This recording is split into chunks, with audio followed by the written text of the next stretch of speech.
good, Erica?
All right. Welcome on in. What's good, Rudar? What's good, Erica? How's it going? How's it going? We are live once again. We're back. It's a Monday, my dudes. A Monday. And not a whole ton of news going on, but there is some. And we will be covering it because it's spicy. It's good, Rubies. Hi, I'm a French player, and I've followed you since Destiny 1. Happy to have you here, Rubies. Thank you, thank you. Lucky Boy, back in the day, we used to be Lucky Boy. Now, I got my own stream. He has his own streams.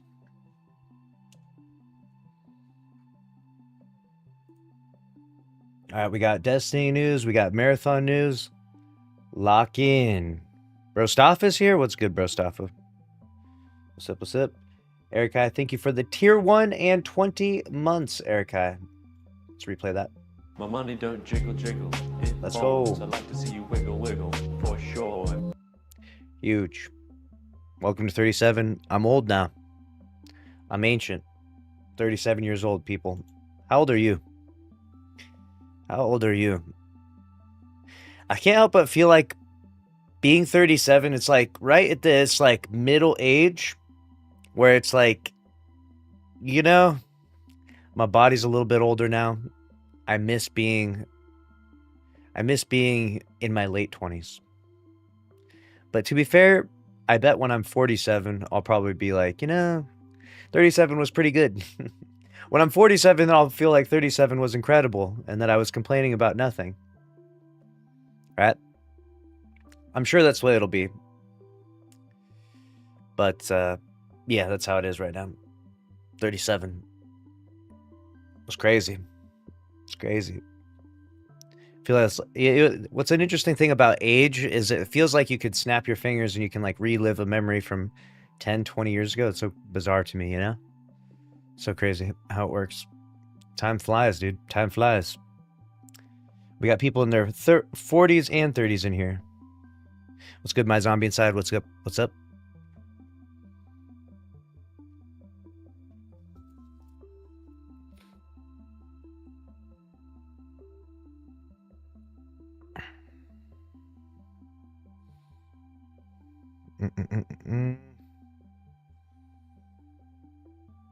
Best shift of my life. The world looks different for sure. Yeah. All right. We got Bungie just tweeted this out. Let's see here. What does this say?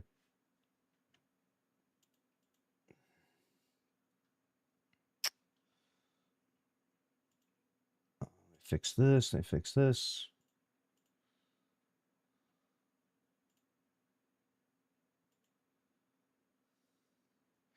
The classic Bungie blunder.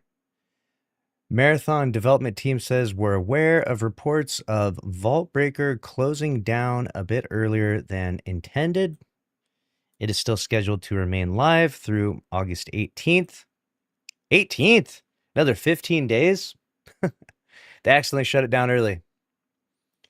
We're working to get it back online as soon as possible, and we'll share another update once it's live again. So it's down right now. They scuffed it up. They got to get it back online, though. Their hope is that this is going to keep the population going a little bit, while they try to transition into season 3. I don't know, man. This whole project just feels like such a freaking disaster. Every day it's something new with this too. I swear. Tomorrow, who knows what it'll be, right?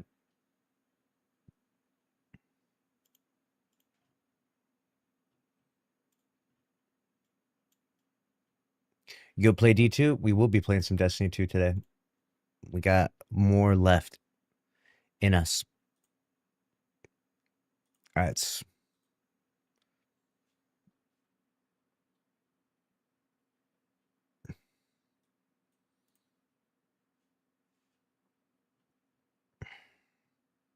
You're in your 50s, my zombie inside?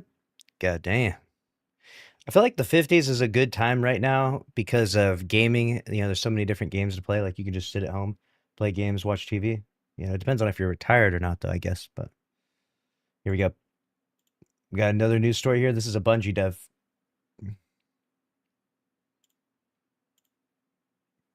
This is the Bungie dev responsible for SRL. And honestly, he did an incredible job. Let's see what we're cooking up today here.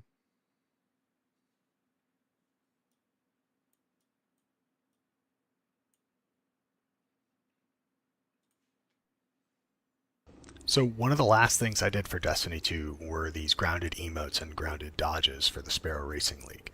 They're an interesting challenge, so I thought I would talk about them a little bit. The goal was to migrate these 4 Sparrow emotes to the skimmer, so that if you're on the ground, they'd play, but if you're in the air, you'd play all those really cool flips and tricks that the animation team came up with. My personal favorite being the front flip, because I did it. Nice. So what were the challenges there? The Sparrow emotes are very much rooted to the vehicle, so a lot of the movement happens in the upper body, and especially in the arm that's pointing or emoting. On the skimmer, obviously it's a full body animation in a completely different pose, both boosted and regular, standing straight up. So the workflow went something like bring in the Sparrow emote on like an override layer and strip out body parts that weren't relevant or didn't work. And then hand key body mechanics to match that motion. And if that didn't work, then simply reanimating that motion from scratch. If it didn't match up well enough and it was just easier to redo. For the dodges are really core to that fantasy of racing, so they need to feel responsive.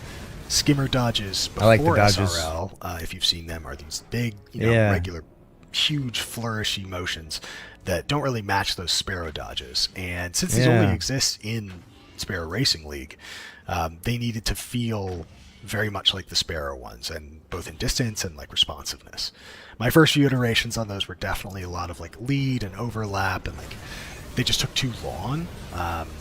And after trimming them down, like the head and the tail of those clips, it started to feel a lot better. The dodging feels so good. The biggest problem is making sure that the first pose doesn't feel like the head's popping into another direction while still feeling like responsive, that you're immediately going in that direction.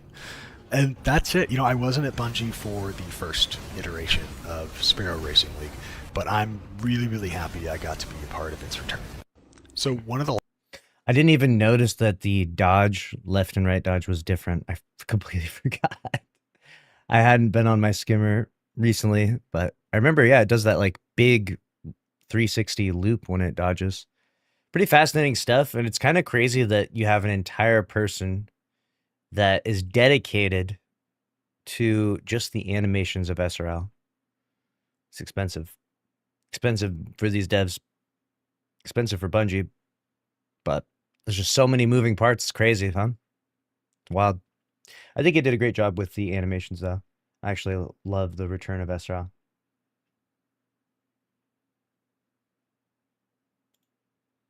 Someone said no sound on the shorts you're watching? What do you mean? Like an override layer and strip out body parts that weren't relevant or didn't work. Definitely had sound. What was playing? It was before. Oh, yeah. Yeah, I just had it up for a second because I have to like queue up everything for the recording. But yeah, you're good. Thanks, Dragon. I appreciate them.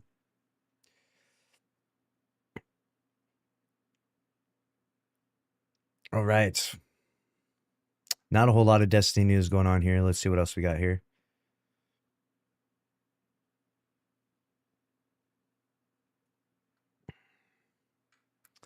This guy, there's some crazy revisionists. Nobody was playing during Edge of Fate year. Yeah. This is an interesting topic right here. This is an interesting topic.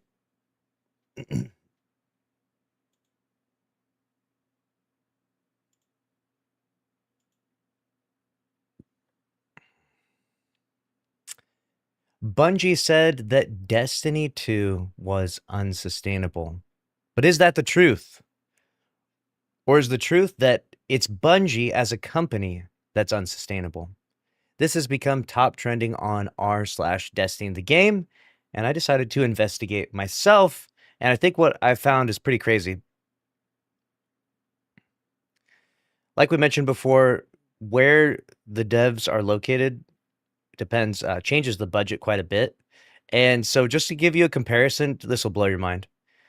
CD Projekt Red, which is the company that makes Cyberpunk 2077, on average per year, they cost 1/3 of what it costs to make games at Bungie, believe it or not. Yeah. So Cyberpunk, The Witcher 3, those games cost on average 1/3 of the cost.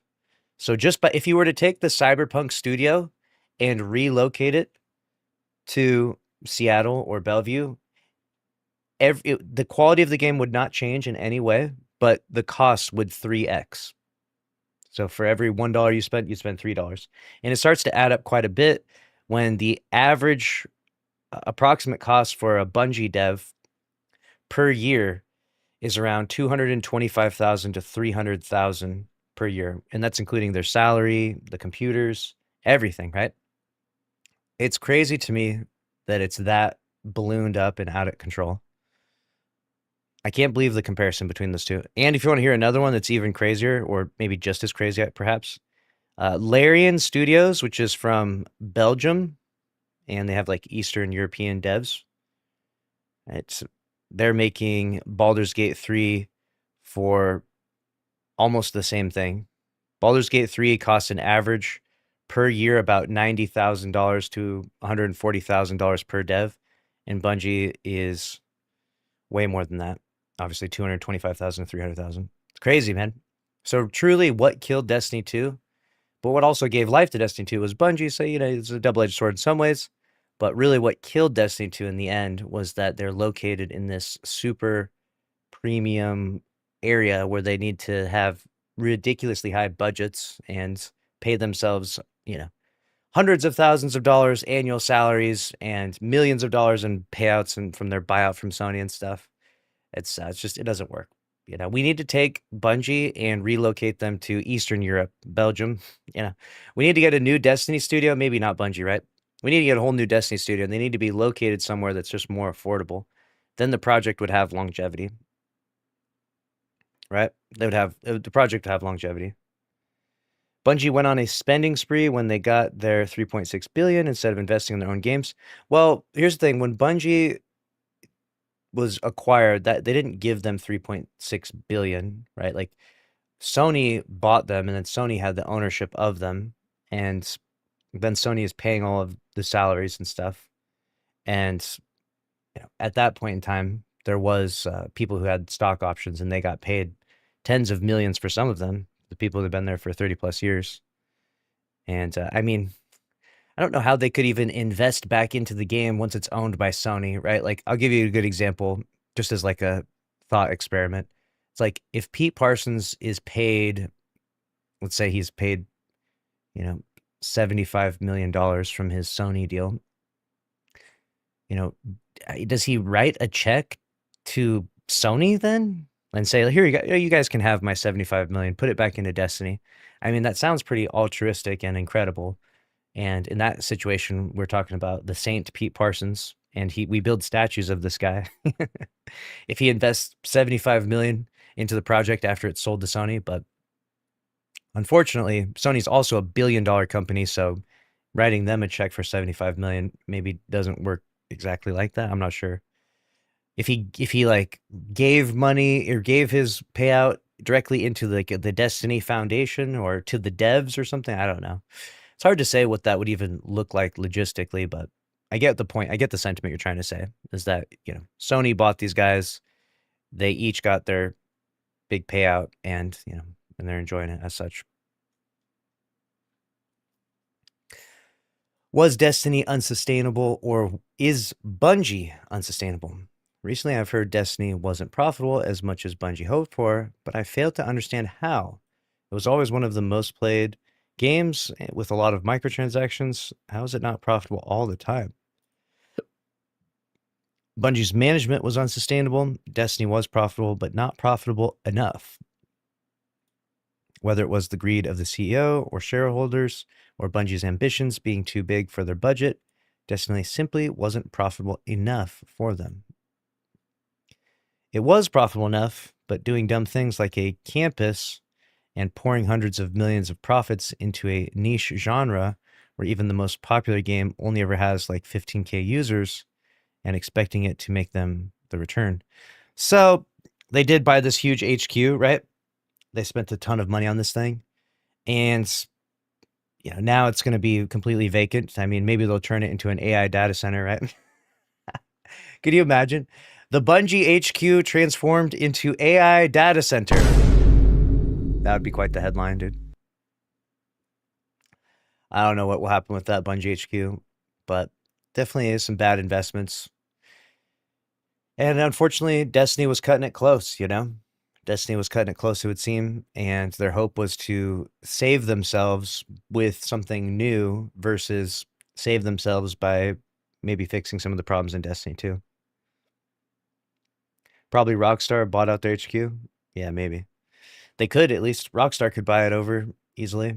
I doubt it, though. Right now, it's owned by Sony, I imagine. It's probably a part of their deal. It's probably the reason why it's so expensive of the 3.6 billion. It probably had the HQ as a part of that, right?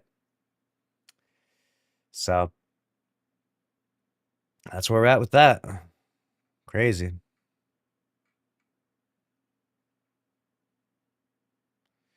Part of the issue too is that Tarkov was really successful. It has 15K users like on Steam, but I imagine on Battlestate it has a lot more because that was the original launcher for like 10 years. So unfortunately, when we look at the numbers of extraction shooters, we don't get a perfect picture. What we get is, we'll pull them all up here. You've got Marathon, that's just an absolute shit show. Then you've got let's pull up Arc Raiders, which is actually dying so bad. Arc Raiders is arguably dying worse than Marathon, believe it or not. Look at this.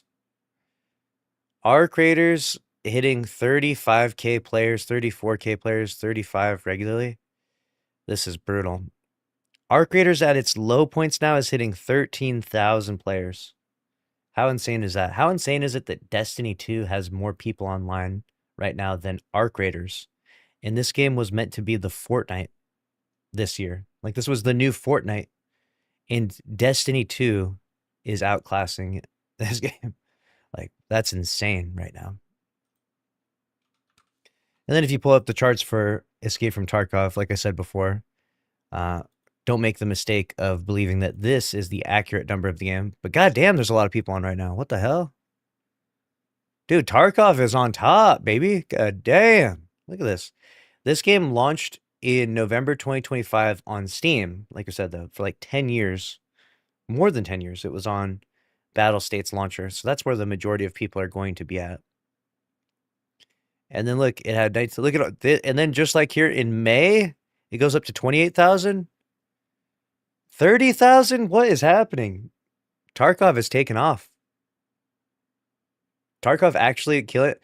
Ironically, I bet that some of the Marathon people that got a taste for Extraction were like, hey, what is that thing? What is that Tarkov thing that everyone talks about? Arc Raiders people's probably going over there and playing Tarkov now. That's funny. I did not expect that. So if it has 29,000 on this launcher, you know it's going to have a decent amount on Battlestate, I would imagine.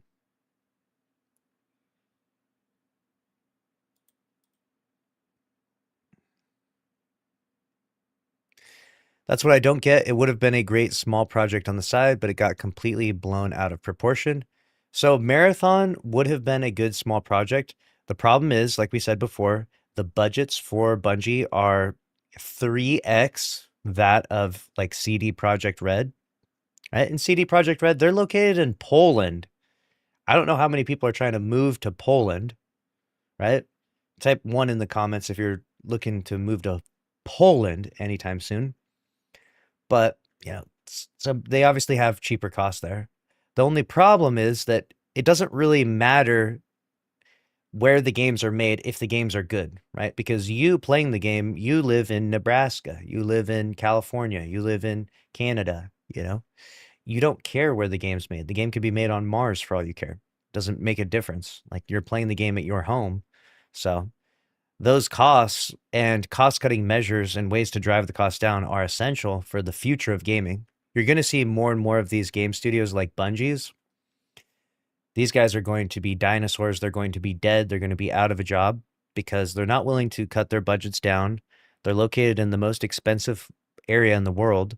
And frankly, they just don't have the talent to justify it. Like, if Bungie's talent was so good, then Marathon would reflect that. Like, if the game was reflecting of the highest budgets of any devs out there, then people wouldn't care. They'd be like, yeah, of course. Bungie doesn't miss. Everything Bungie does, turns to gold. And yeah, they deserve to get paid 3 times that of CD Projekt Red and, you know, all these other games, right? They deserve that because they produce games that are the equivalent of 3 times the quality. But that's not what's happening. That's not at all what's happening. Their games are not 3 times the quality of everyone else's. In fact, I would argue that a lot of these other games are better than Marathon and better than Bungie games. So now you have the real issue of the AA and the indie studios are doing it better than the big guys, and they cost a third of the price. So, guess what's going to happen, right? You're going to watch the whole industry turn upside down, and every single one of those Bungie devs are going to be unemployed, and that company is going to get shut down. And people that act that way and do things like that are also going to get shut down because it's just not sustainable. It's just, there's no way you're going to do that. Unless, of course, the games you made were, indicative that you were producing a higher quality that no one else could emulate, right? If Bungie's games were such high quality that no one could possibly emulate them, then of course. But those games can be done. You could probably hand the Project Marathon and it could be done by all the other studios out there that are in the top 100 right now. And the quality would be just as close. You probably would barely notice the difference on most things.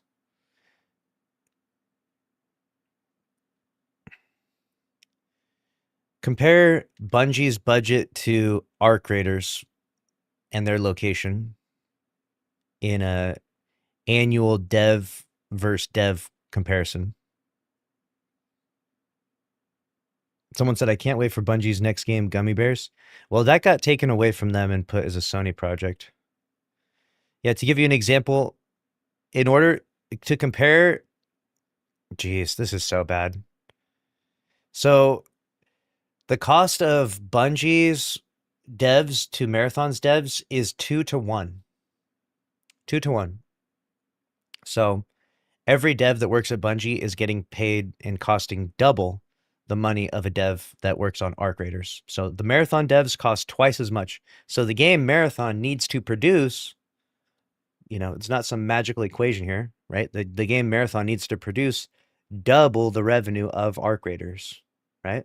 That's what it was supposed to do. Obviously it didn't. Obviously it produced, probably 10% the revenue of Arc Raiders. So it's crazy.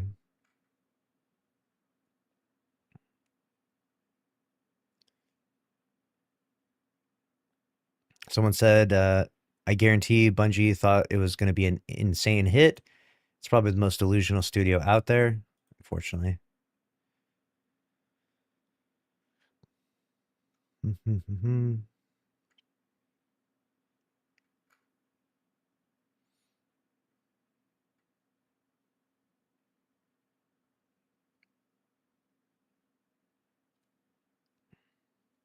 Someone said, yeah, that's the most baffling part to me.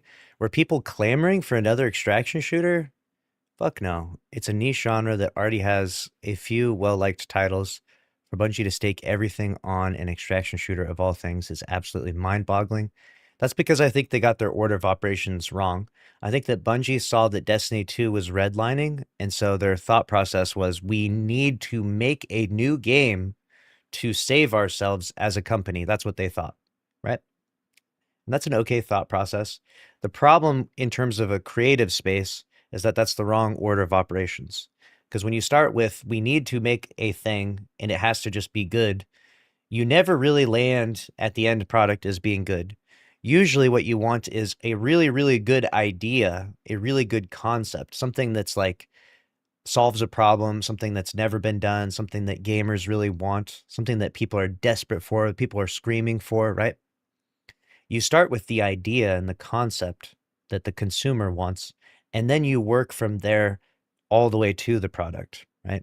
Starting from a place of, well, we just need something to make us more money to keep our company alive is really the wrong starting point. I think that's what did them in with this one a whole lot.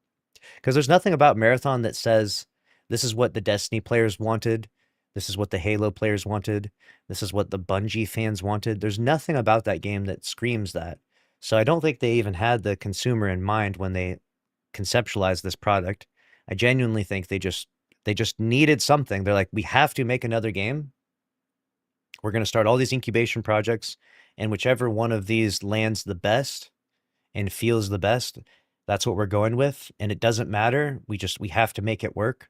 We're Bungie. We're the best. Have some ego, some power trip, right? And we never miss. We have the Bungie magic, like we've heard them say before. So it's like they started in the wrong spot. And it almost always fails, not always, but it almost always fails when you do that. Because you don't start from solving a problem. You have a fundamental problem with your game. You have a fundamental problem with your consumer product, and that's that no one asked for it. No one really asked for a Marathon, right?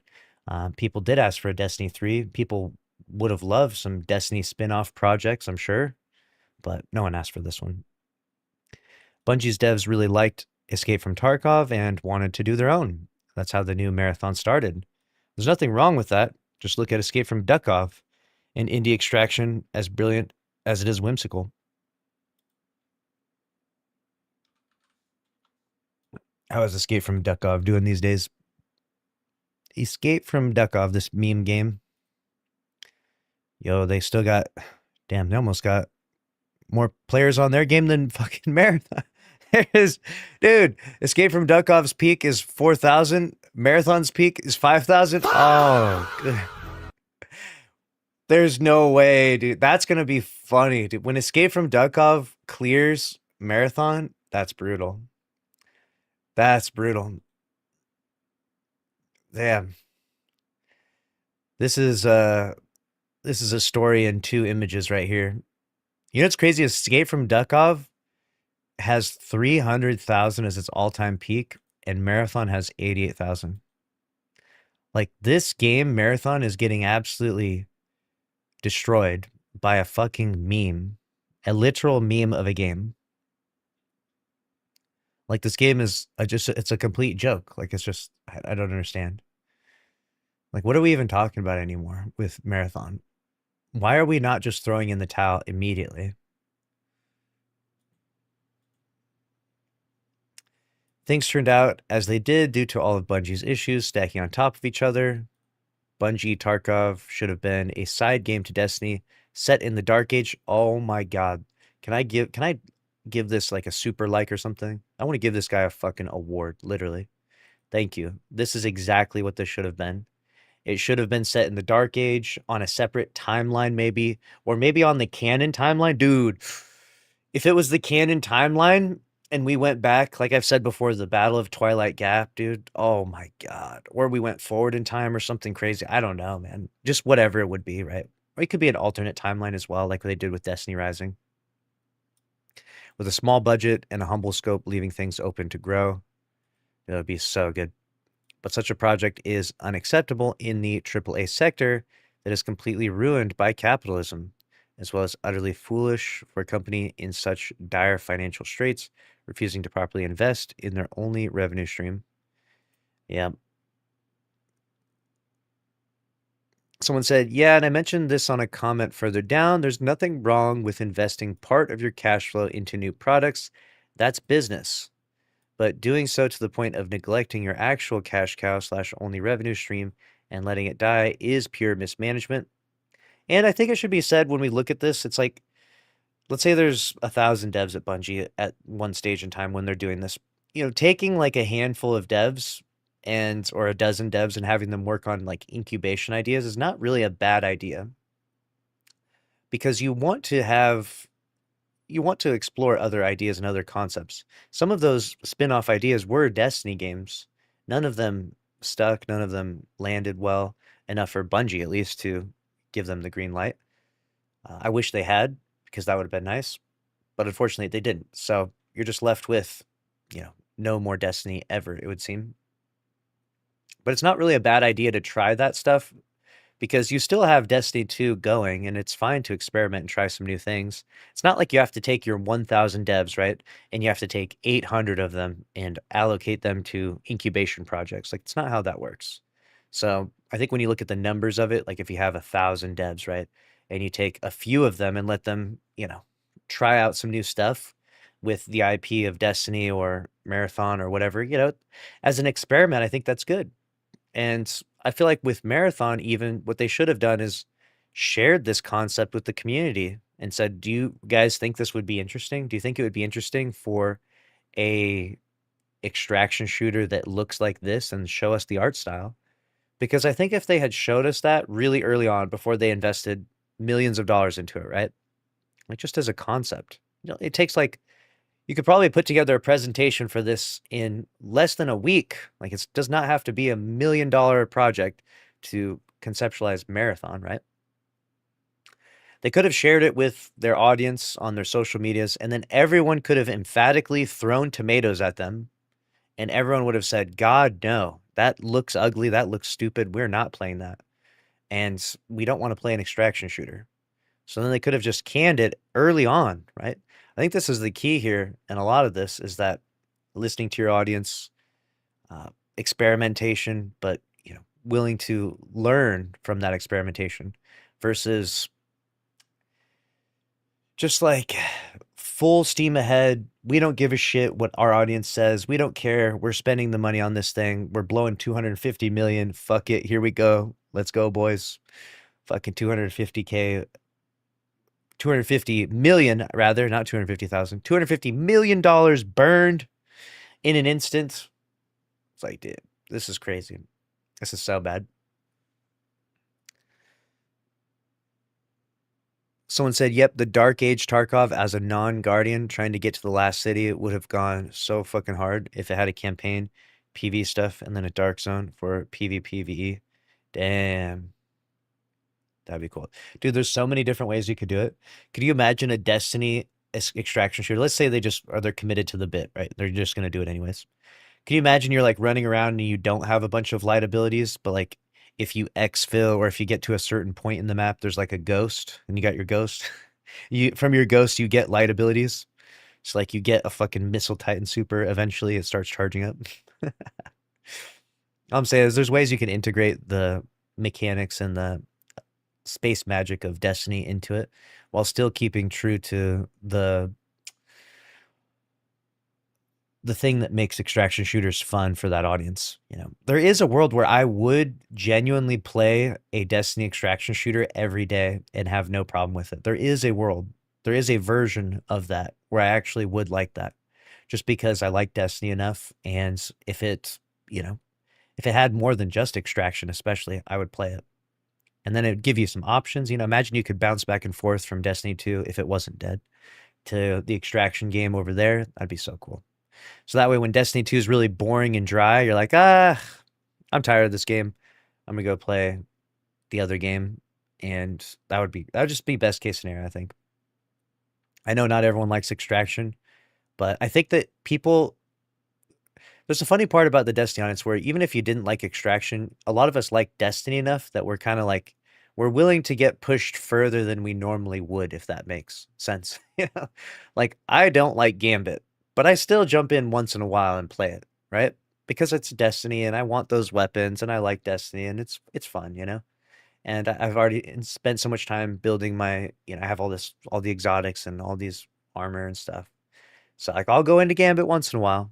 because I like Destiny enough, right? So I think similarly you would find a sentiment like that towards this. Dude, I wish they had a better vision. I wish they saw that. Unfortunately, we got what we got, and now we're here, and the lights are about to get shut off pretty soon. That's for sure.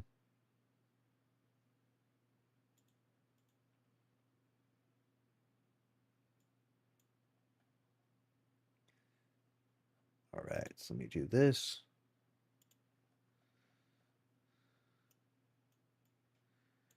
All right, let's do this. Boom, boom, boom. Oops.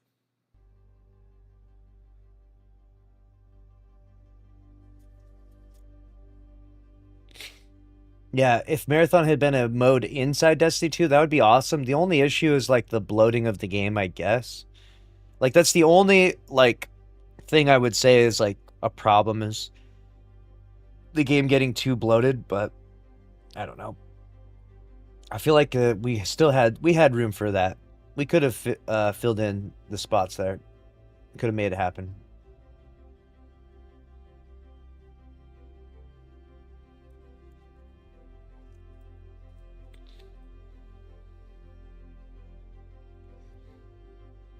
All right. Let's see what the Destiny 2 news is here.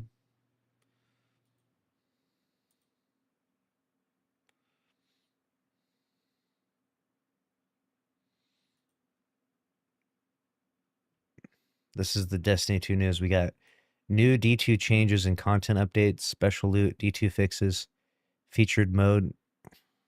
Featured mode.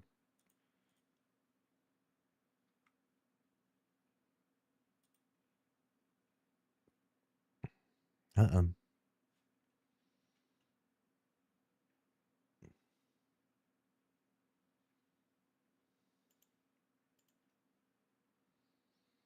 What is the Destiny 2 news today? Houndish is cooking up another one. This is our last hope here. Houndish is holding the line alone with the Destiny 2 news stories. Let's see what we got.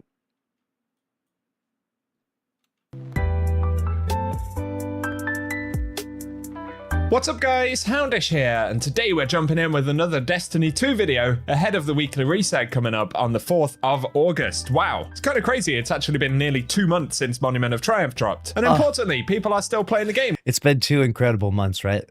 This has been a great time to be a Destiny player and to enjoy this June update, but we know that the darkness is coming soon, right? The witness is coming for our poor Destiny 2 population. And soon the numbers will dwindle and it'll be really hard to find matches and stuff. If you don't know, we did a video recently where we queued up to see how long it would take to find a comp match. Took me 7 minutes. And alternatively, I imagine Iron Banner next time around, 5 weeks from now, will probably have some pretty bad queue times. So enjoy it while you can. Hopefully the population stays strong, but you never know, right? Now would be a good time, by the way, just as a side note. If you're a video game studio out there, if you've been cooking up something in the looter shooter world, now would be a good time to announce it. Okay, we are looking for something else. We need something new, the Destiny players. Which is nice. So today we'll outline some of the upcoming activities for the week, a few updates from Bungie which are worth keeping in mind, some of them related to rewards in the game, possible future updates, and exclusive items. Otherwise we'll cover featured activities, reward pools, and just about everything else worth knowing for Destiny 2 this week. So, if you enjoy the video, a rating would very much help us out. Also, if you find yourself watching these videos regularly and you're not subscribed, hitting the subscribe button would make a massive difference to me here on the channel. But now, let's get into it. And so we'll start out with a couple of updates here. I did mention some of these at the tail end of last week, but we had been speculating whether Bungie will actually post this final TWID based on... The final TWID. When is this coming out? We've gone like 3 or 4 weeks with just no TWID. So they're cooking up something. I guess it's going to be a big farewell. The last ever TWID. It's crazy. We also need to call it the TWAB when it comes out. That would be nice. I feel like we swapped it over to the TWID because of Marathon, but... Finish with the TWAB. Lock in, Bungie. Do the right thing. What the dev team have said, it is the intention still to drop that at some point, so we don't know exactly when it will be, but it's still coming up. Otherwise, Bungie have disabled the 4-piece set bonus from the Cyber Serpent Null Gambit armor set in Crucible Ops. That was due to an issue where you could spawn infinite special ammo. There's another one where they removed the Europa 4-piece armor set bonus, as you could give players frost armor at all times. So those will permanently be disabled inside of PvP unless Bungie finds some way to update them in the future. They also removed the disjunction map from PvP rotations entirely, as they continue to combat exploits. Otherwise, for any folks who participated in the Excision Ergo Some community challenge a couple of weeks back, they've now granted the emblem for that, which can be found in collections, flare, emblems, and general. So worth checking if you did complete it. Otherwise, on the 6th of August, later this week, the Bungie Foundation will start their next charity campaign, which actually includes a new D2 emblem, which you can get by making a donation. So if you're interested, look out for that on August 6th. Yo, new D2 emblem. Let's go. So is this the last new thing in Destiny too? Oh, hey, this is incredible. And I'll link the Bungie Foundation's pages down below. Getting on to activity-focused things for the week, though. With Iron Banner wrapping up for this weekly reset, Trials of Osiris will indeed return this Friday, so if you've been wanting to run some trials, Friday 7th of August is when it will be back. Looking further at activity rotations, though, in the Season Hub, Defiant Battleground EDZ should be the Grandmaster available this week, so good luck on the hunt if you're running that. In terms of featured rewards, I'm not 100% sure what the featured weapon is going to be, as I'm still building out rotations for this massive list of activities that actually gets featured. So I'll log that and we should have it for future weeks. But otherwise, in the Season Hub, of course, that will completely reset with the weekly track, so you can use that to farm out Bright Dust as well as the challenges and Vanguard orders, of course, and then completing the weekly track will grant you access to Zavala's weekly Vanguard arsenal for the next weekly reset. Last Tuesday, there was an issue where players couldn't claim the arsenal reward. Bungie actually fixed that, so hopefully there'll be no dramas with it this reset. Looking at the raid and dungeon rotations, though, I'm fairly confident at this point that for this week's reset we'll get Vault of Glass and Salvation's Edge featured for the raids. The only difference that the feature actually makes is that all encounters will drop tier 5 gear, whereas when they're not featured, you have to complete encounter challenges to get tier 5 drops, so it'll make tier 5 farming easier for Salvation's Edge and Vault of Glass this week, and with more players running them, if you need the exotics, Vex Mythoclast, or the Euphony, it does make it easier to target farm those exotics on the featured weeks. For dungeons though, I believe we will see Prophecy and Vesper's Host, so in terms of reward quality, the same applies once again. Otherwise, any Legacy Destination weekly rotations will reset, of course, as will reward opportunities for all of the Renegades content, Lawless Frontier and Spiders weekly drops. Then of course, for our Lost Sectors, which are a really good way to farm out world or destination armor, you can see all of the ones that will be featured for the first 3 days after the weekly reset right here, which may be useful if you want to do any planning. Then subsequently, these will be all of the featured Lost Sectors over the course of the weekend. So that really does it for the activity rundown, and if we get any further updates from Bungie regarding potential patches, the TWID, or if they want to disable anything else, which we've seen quite a bit of, given that they can't easily update most of the things in the game, then I will as always keep you posted. Hopefully there won't be too much of that. But the only other mention for the moment would be the Ascendant Challenge, which I actually stopped featuring going into Monument of Triumph. But it turns out a few people are asking if I can still share them, as they wrap up older Dreaming City stuff and things like that. So, according to my calendar, at the very least, Sumerian Garrison in the Chamber of Starlight in Rhea Silvia should be the featured challenge this week. As always, it's a fairly easy one to get to, just head to the Lost Sector, but if you want to see the location for it, I will run a clip at the end of the video right here. So, there we go my friends, that is the weekly reset. If you enjoyed this one, as always, a rating below would very much help us out. Be sure as well to hit subscribe. I can keep you posted on all things related to Bungie, Destiny, and gaming news, so keep it locked in if you want to get the updates. But for the moment, I very much appreciate you all watching, and I hope you have an awesome... Well, I just cut out. News is getting dry, boys. It's getting dry. The 10 to 20 minute news videos are turning into 4-minute news videos. I'm sad. My game is dying. The last emblem ever, I guess. That's what we got. Oh, boy.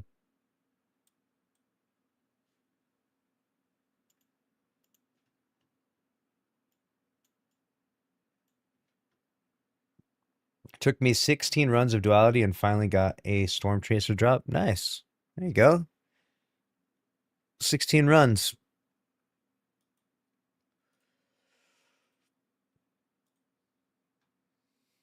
Destiny's next chapter has already begun. If you don't know, there's some big community things going on. And the future is, I mean, at least there's a future for Destiny, right? There is a future. I'm going to grab a quick Coke Not cocaine, Coca-Cola. I'll be right back, chat. I gotta wake up here.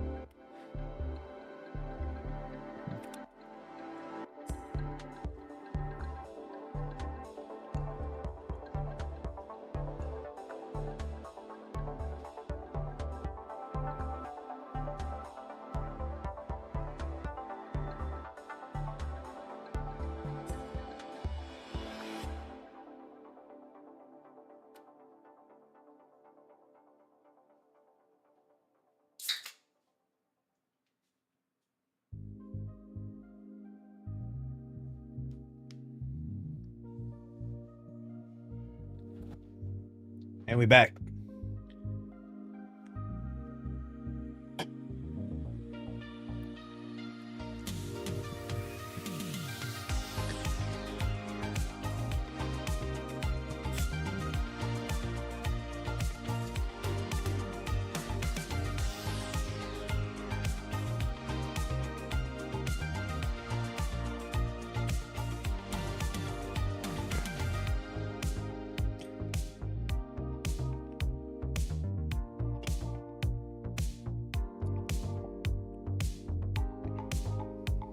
Like he's so depressed he's doing crack now. That's what we've had to resort to.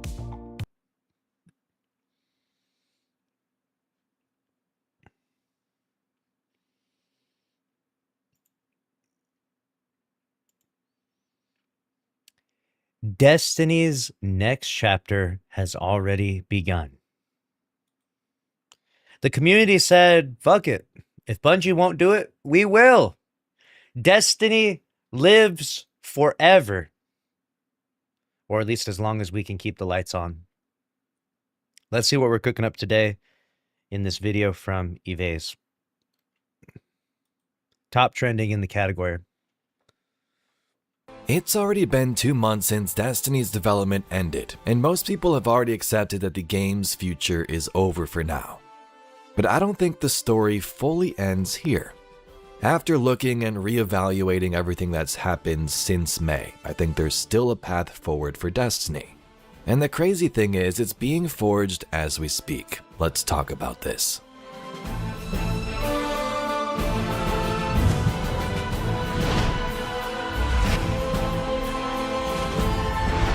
So you might be asking, how is Destiny not dead? Everyone's gone, the devs included. While you're kind of right for the You might be asking, yeah, what are we cooking up here, bruh? All the devs got laid off. Game is dead, but you know, we do have the final update. And I don't know, dead maybe isn't the right term. It's just Destiny isn't a live service game anymore. So you play it until you complete it, and then you're done. And that's what most people are going to do at this stage in time. For others, that'll be a week or so until they've, you know, lost interest. For others, maybe 2 months or 3 months, perhaps. Teach their own, right? However long it takes you.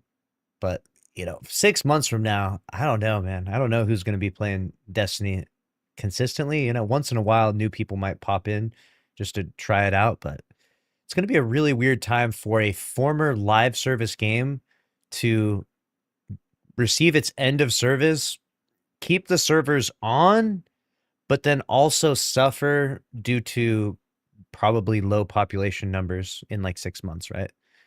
And it's a multiplayer game, so you need people to play most of the activities.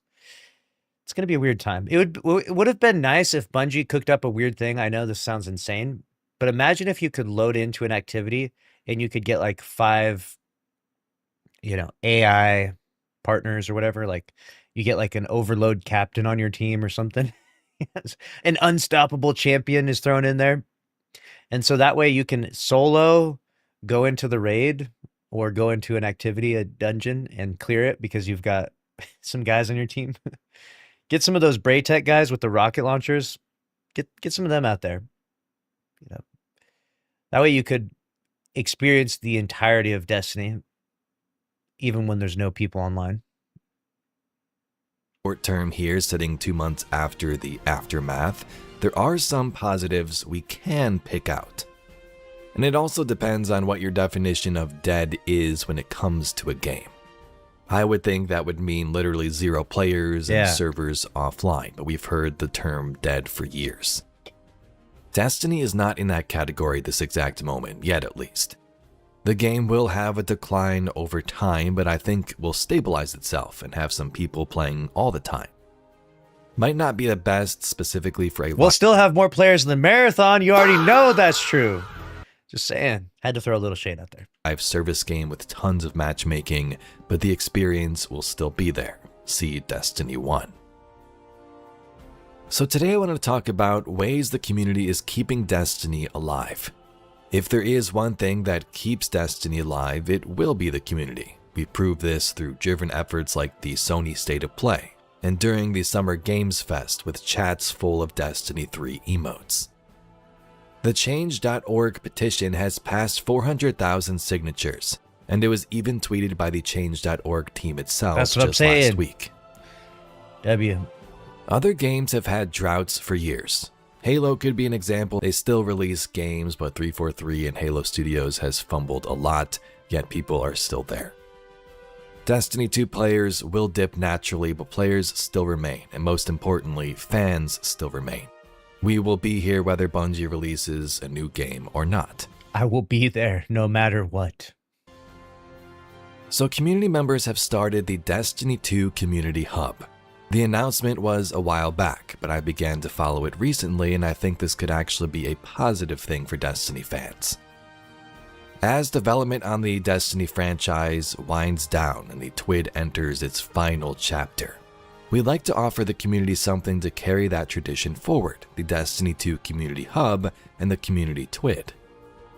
This is a passion project, a love The letter community TWID is crazy. to the Destiny community that we value so dearly. We want to keep the conversation alive for as long as we can and continue celebrating the incredible creativity and passion of Guardians everywhere. Part of me really likes this because I just like Destiny 2 and I want to see it go forward. And for those people that want to be a part of it, of course, join, of course, be a part of it. The other part of me, maybe the more cynical old man in me, is like, maybe at a certain point, I just need to let go, right? Like maybe I'm just not good at letting go. And so this is the grasping at straws thing in some ways. I'm like, this is it. We keep the game alive with the Destiny 2 community, the community TWIDs, dude. The final TWID from Bungie equals the first TWID from the community. I don't know. There's so many good games out there that it's hard sometimes to argue that we should still play Destiny 2 even after its, after its final update, like in a few months from now. Right now it's still all right, but it's tough. You got mixed emotions, right? If I could, in my own perfect world, I would still play Destiny 2, of course, but have to move on just because, it's the way she goes. There's other games out there. So you can sort of think of this as fans taking over Bungie. Fans taking over Destiny as a community, of course. There will be updates like TWIDs with art, movie, and fashion of the week, among some other cool additions. Bungie barely has a Destiny team at the moment. They are still working on some last-moment fixes and patches that they will release, but it's pretty much over. No more TWABs or TWIDs, whatever they want to call them, for a while. But it is nice the community will keep things alive. There isn't really an option for fans to mod or add content into the game, of course, but fun side events can be done. You might be able to hook into the API and find some player data for, say, kills with a certain exotic. Maybe tracking how many strikes you did over a certain period of time. And with that, we can make mini community events, kind of like Bungie has been doing since Renegades, giving out those emblems. It's the same sort of thing. They aren't going to attract tons of people, but it's a fun little side quest, I guess. Now, there won't be any in-game rewards, of course, but the spirit is there. Some people forget that Destiny 2 won't have holiday events anymore. There is no Solstice, Dawning, Festival of the Lost, anything like that. So with the Destiny 2 Community Hub, they plan to organize their own. Maybe we can wear costumes, complete objectives, and just celebrate the season overall. Remember when Destiny players made the whole season of the Plague Project? Think of that, but sort of actual additions. Maybe their site eventually gives you those triumphs and new titles to earn. You log into the site with your Bungie ID, the site shows you objectives, and you can unlock a new title. Get kills in a doubles playlist during Crimson Days. Maybe you get a Discord name or a title on. You can't tell me there's another community out there that's more passionate than the Destiny community. You can't tell me that there's another community more deranged. A community that has been driven more insane than by their developer than the Destiny community. Bungie has truly driven the Guardians insane. So much so to the point where we are creating Bungie fan fiction now. We are making our own twids. We are making our own titles and seals. We are making our own achievements. Destiny 2 lives on through us. We will continue this project. We'll do it ourselves, damn it. I commend them. Truly, I commend them because I understand how it feels to like Destiny that much. And I'll probably participate in a little bit here or there just because why not once in a while. But for the most part, I do have feelings of, there's a time to move on, right? There is a time to move on. For everyone, that will be different, though. Some people, they're like, fuck, I'm moving on. I already moved on a month ago, bro. What are you talking about? I've been playing Palworld. That's fine. Or I've been playing Warframe or the Division 2 like we covered recently, which is it's all good and well. But some people, they're not ready to let go just yet. I made a video yesterday. We talked about it, how it still doesn't feel real. Right? It still doesn't feel real that the game is dead and gone. And it's true. It's true. And there's no proper end of life for the whole game in some ways, right? Like there's no like server shutdown date. So you're kind of left with this weird feeling of like Destiny 2 is kind of like, it's just going to be here for years. But like we said before, because it's a multiplayer game, I think Destiny 2 in 2027 is going to not be anything like what it is right now. Right now, it's a good time to play. You better play as much as you can. You better play so much right now that you are done with the game and you actually uninstall when you're ready. Because if you try to log in on 2027 and play this thing, it's going to be brutal. In 2028, could you imagine? In 2028, you will only be able to play Destiny, like a few select activities that you can solo. In 2028, you will be able to play when there'll be like community revival days where like maybe big streamers come back for a day and then with them comes thousands of people and you watch like a big spike happen. Like that's what 2028 will look like for Destiny. Destiny 2 will be flatlined the whole time and then there'll be a big spike for like a revival day where everyone comes back and plays and then it'll go right back down. So it will eventually bleed out, but right now we're fighting the best we can. And for the people that want this and people that want Destiny to continue on, that's fine. But I feel a little bit reserved. Like I feel like I gotta let go, not because I want to, but because I got to, right? Like I have all this content career that I need to build. I got to make news stories. I got to cover new things. I got to build a new audience and take my existing audience and excite them on things that aren't Destiny 2. Like right now, if I showed you Palworld, if I put Palworld on screen, half of you would be uninterested, and that's fine. You maybe don't like Palworld. If we played Division 2, maybe 75% of you would be interested, 25% not, right? Or Warframe, right? The goal is to do things and to make content that interests the community that likes to watch the streams and watch the videos and stuff. So right now, that is still Destiny 2, but we need to transition at some point in time, right? Surely we're not still playing Destiny 2 and covering content on the game in 2027 daily. Surely not. Maybe GTA 6 will save us. Maybe another looter shooter will come out of nowhere. We'll see. Locked.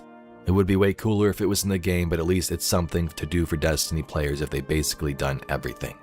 If you played during Renegades, it kind of reminds me of that event they had going on where you were able to pick a faction, join a team, and then sort of level up your faction. The Community Hub, I think, is a great start, but there are other ways Destiny 2 and the community will live on too. Although it takes more effort to organize, there could be fun tournaments or game nights. Maybe winners get emblem giveaways if the hosts have them. As long as people create, that will help too. It can be videos, it can be art, music, or literally just talking about the games with your friends. Fans have begun to preserve knowledge like the Ishtar Collective and the gameplay side of things too.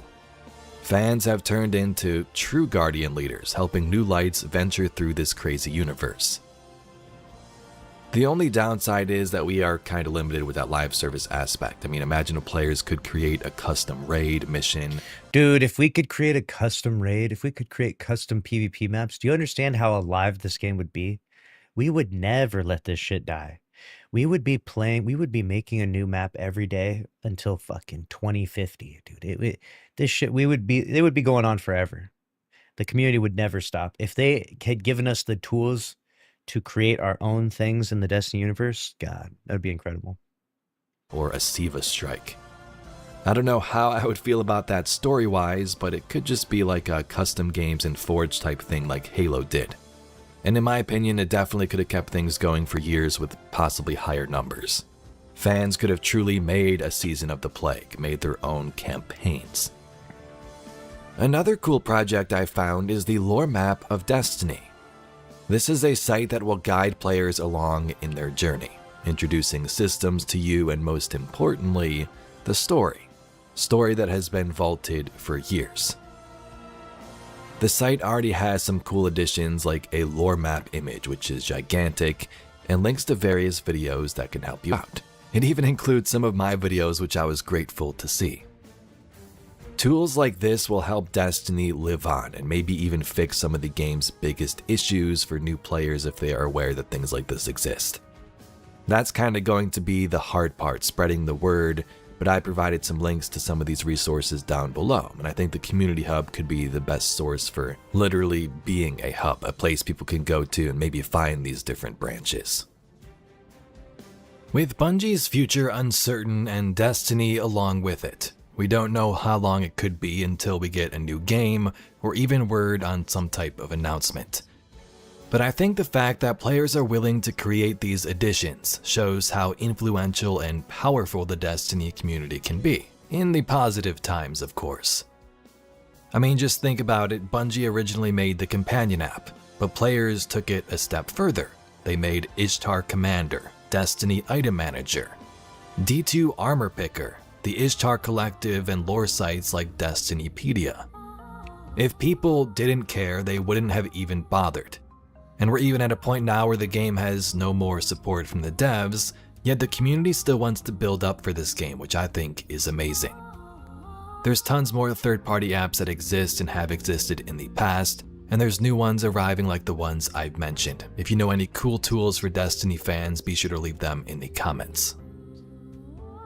But my point with all of this is, while it's easy to put out negative titles and content, I mean, I do it sometimes, I'm not gonna lie, it is a breath of fresh air to look at the positive and what we can do.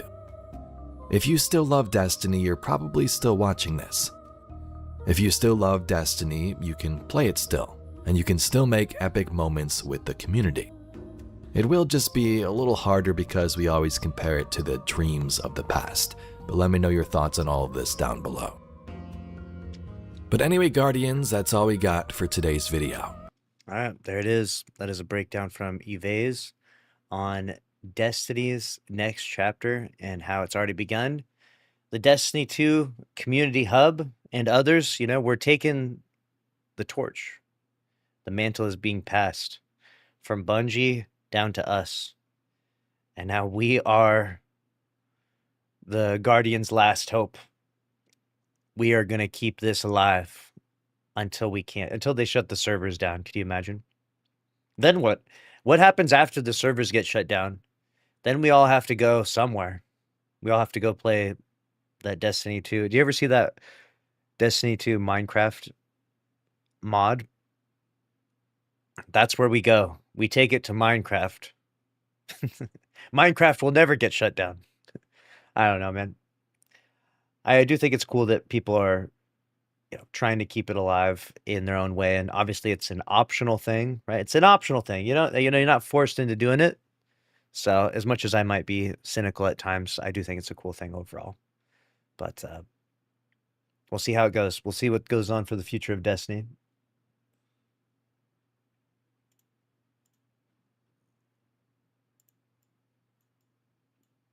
We are Bungo now, exactly. For everyone that has nothing to do, there's lots of stuff to do in Destiny, that's for sure.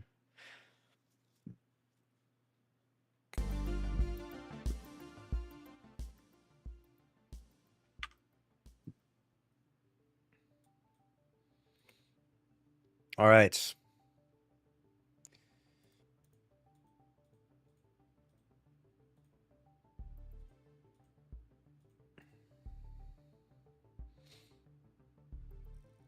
I'm trying to get some flawless dungeons done. Very good. Yeah, I want to go through and solo flawless all of them. The next one I needed to do was Prophecy. I'll probably do that today.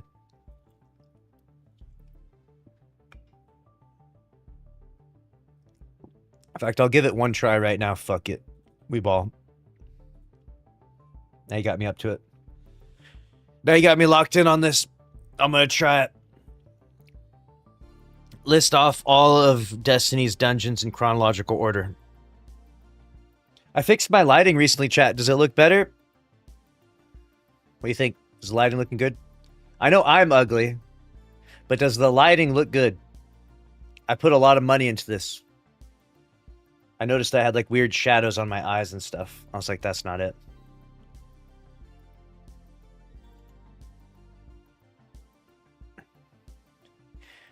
By the way, Lucky, when you analyze Tarkov's team numbers, keep in mind this team has tanks players basket. Yeah.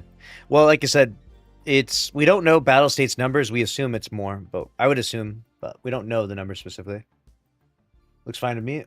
Really? Everything looks normal to you? Superman? Really? You didn't notice anything weird at all? God damn. This is how long I'll be playing Destiny 2 for. Alright? This is how long I'll be playing this game for. You will find me on here. Lucky to be alive. That's what they call me.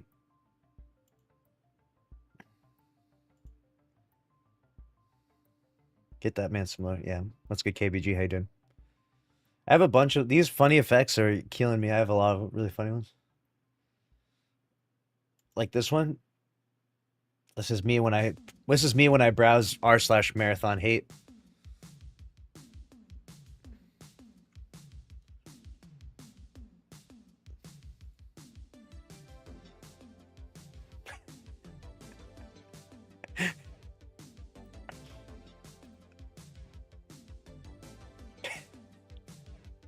$10p resolution.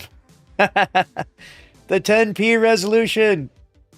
I gotta start a video like this unironically just to fuck with people. Be like, what the hell's wrong with my... What's wrong with my YouTube?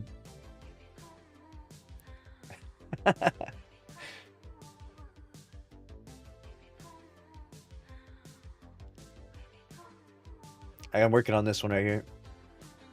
I gotta fix the green screen for this one, but this one's a good one, dude. This is a solid one right here. What does this one do?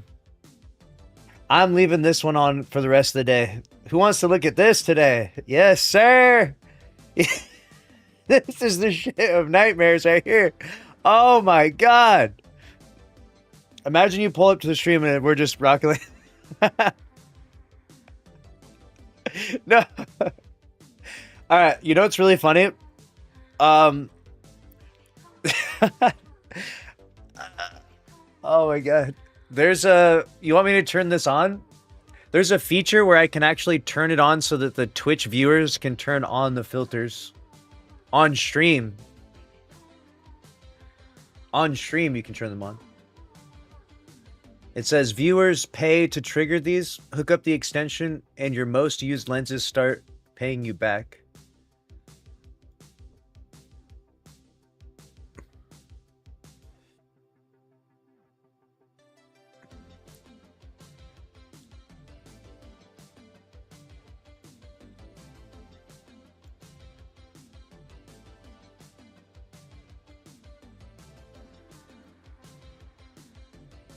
Install the extension open link. Add it as a panel extension to your Twitch channel. Panel extension? Yeah, with channel points. Yeah, that's what we'll do. I'll set it up another time. But imagine I'm streaming and you just randomly can turn on some crazy stuff like this. I was like, this would be kind of fun.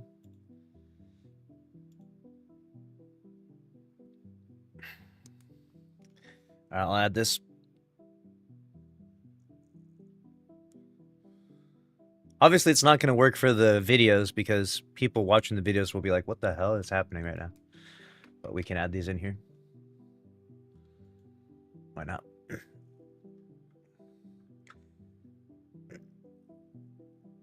Someone said yesterday you said this is the last playable Iron Banner. You are correct. Iron Banner has taken 1 to 3 minutes to get a group together.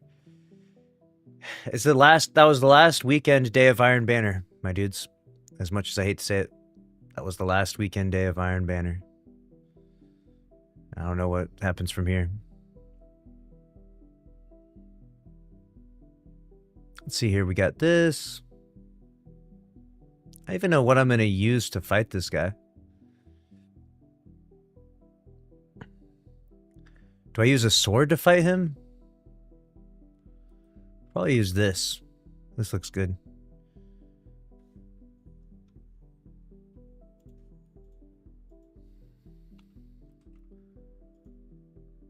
Let's see here. Let's bust out the old SMG. This bad boy.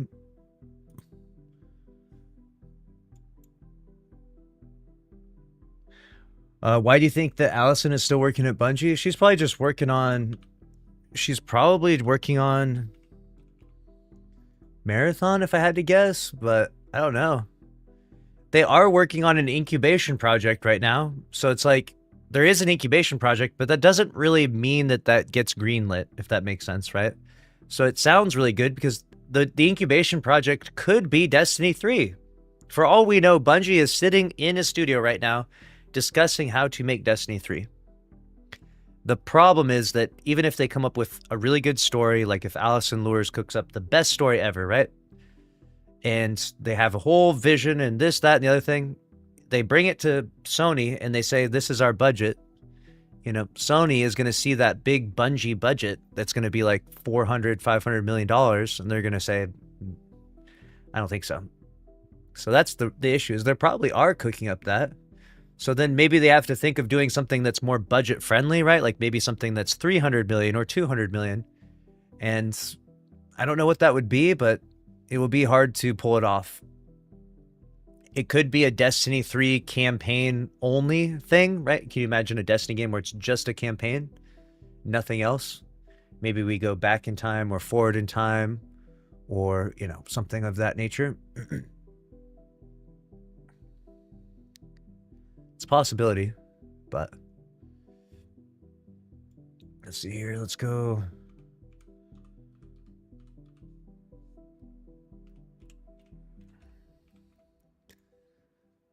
I have no clue what weapons to even use anymore. Dude, I am completely lost in this game.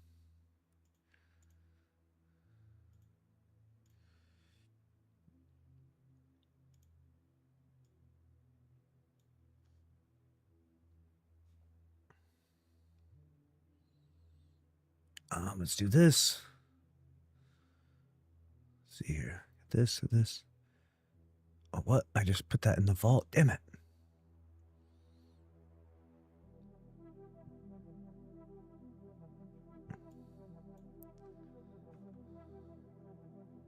Stop. Get out of vault mode. Crying out loud. Let's do this.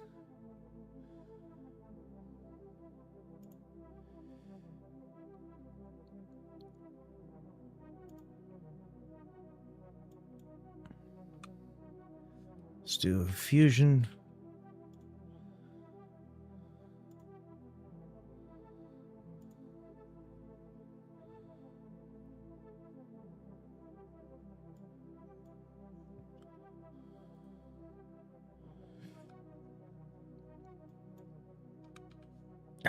Son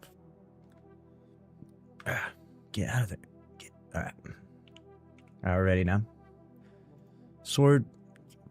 E-grade sword. I still don't have an E-grade sword. What happened? Let's just grab this one.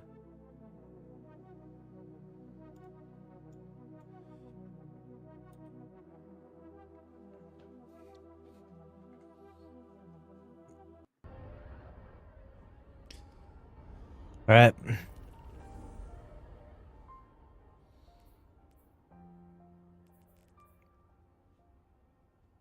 Oh, we got Pit of Heresy today. That's right.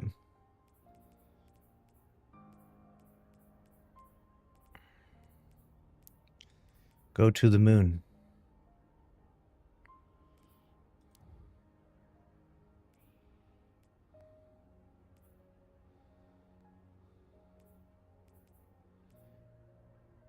All right.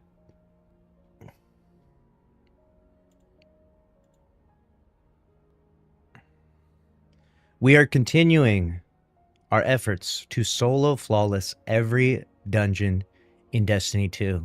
Next up is Pit of Heresy.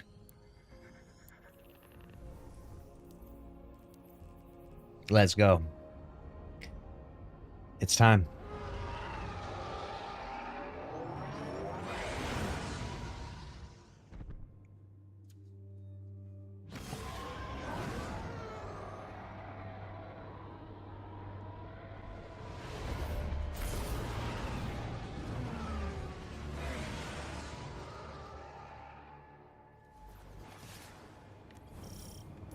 Someone said one expansion a year for Destiny would be enough.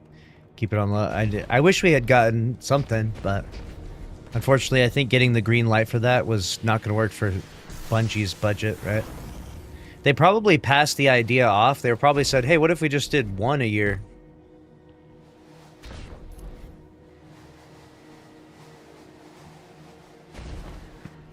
The budgeting's just wrong, though, is the problem. Mischarging too much. They got that champagne taste on a beer budget.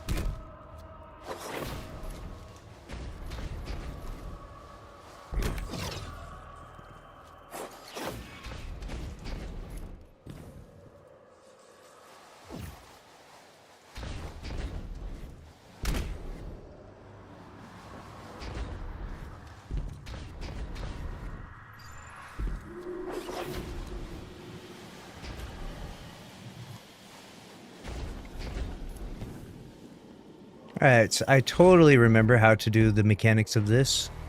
Completely and totally. I did not forget at all. I'm definitely not making it up as I go. Something like a light somewhere, right? Or did like always start in a certain spot?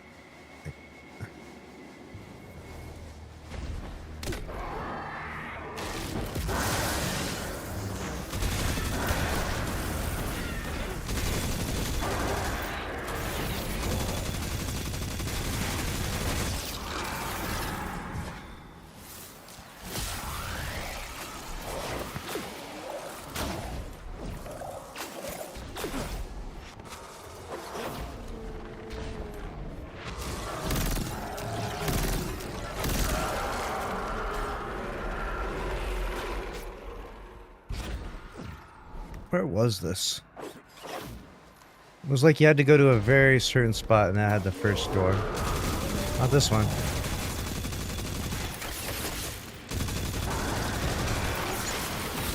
Oh yeah. Wait, no.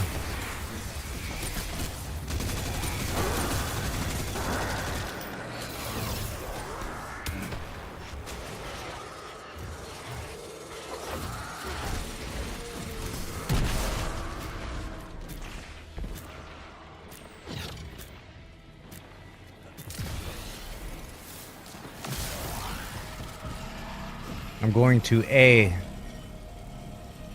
I got the symbols on this thing. That hurt. Oh shit, it's killing me. Imagine I died right there. That would have been quite embarrassing.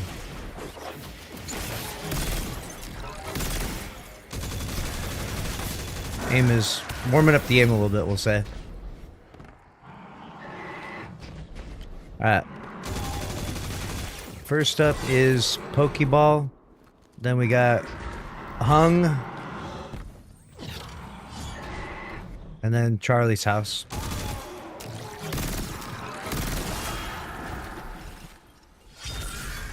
Pokeball, Hung, Charlie.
Alright, we gotta go to Hungnam.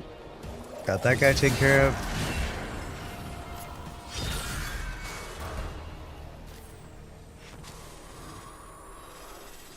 It's kind of hard to see in here.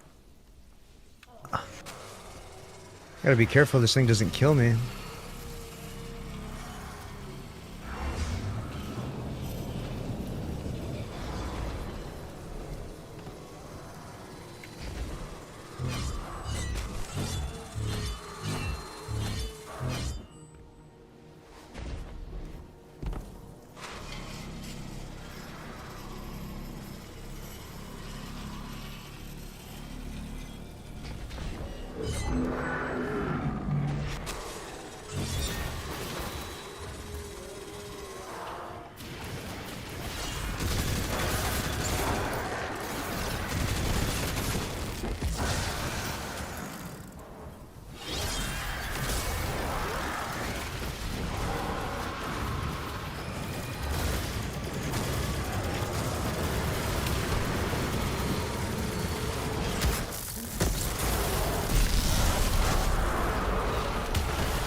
Good. Got that one done. Thankfully, Pit is pretty chill.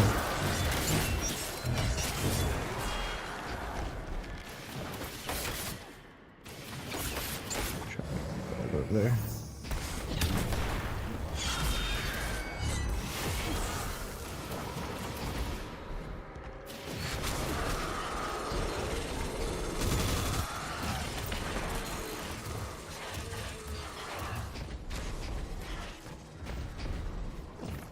And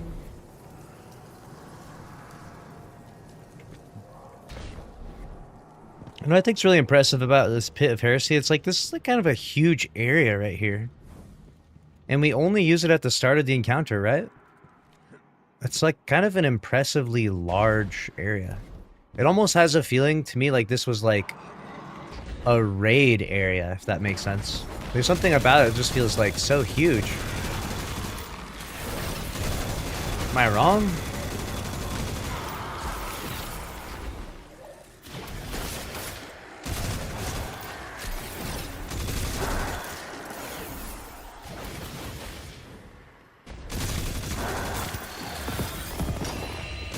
Huge exotic drop.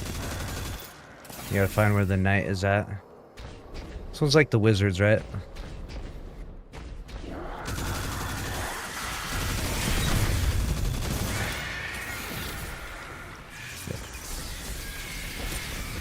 Gotta throw the heavy attacks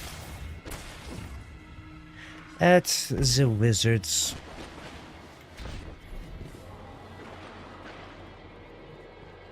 What's the game plan here? Where's the knight at? I can never remember where they spawn. I just know that they randomly would spawn on me from time to time.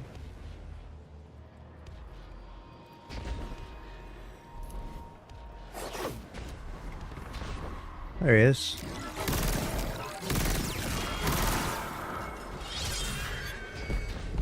Is there any news on Marathon the game? No, they're just doing an extension on the PvE game right now. So you can play it a little bit longer.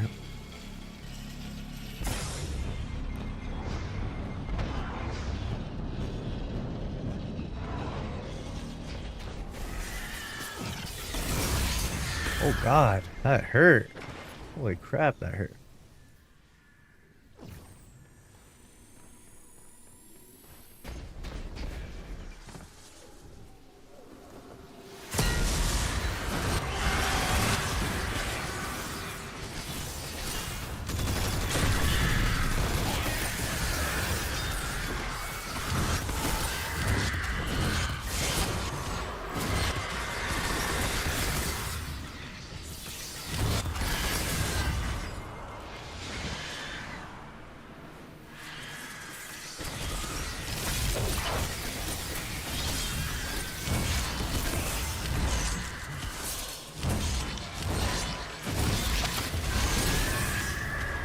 Huge.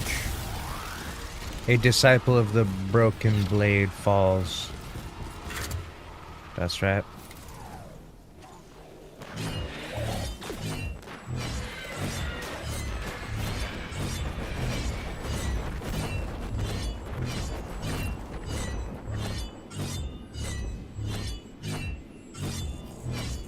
Uh-oh.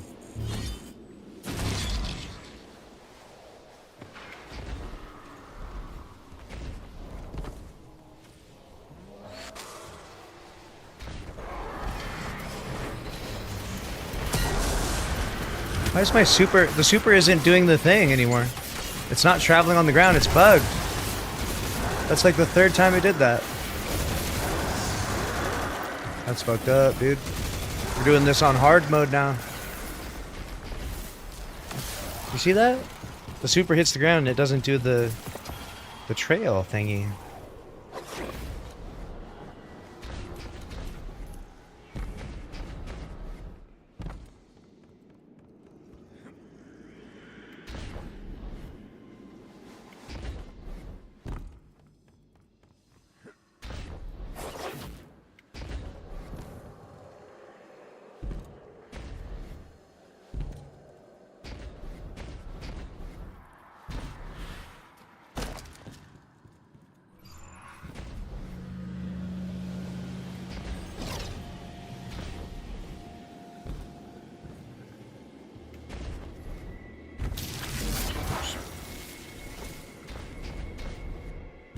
Someone says, you don't want news from this guy. He just loves to hate on Marathon because his game's live service was put to an end. I'm also a D2 player.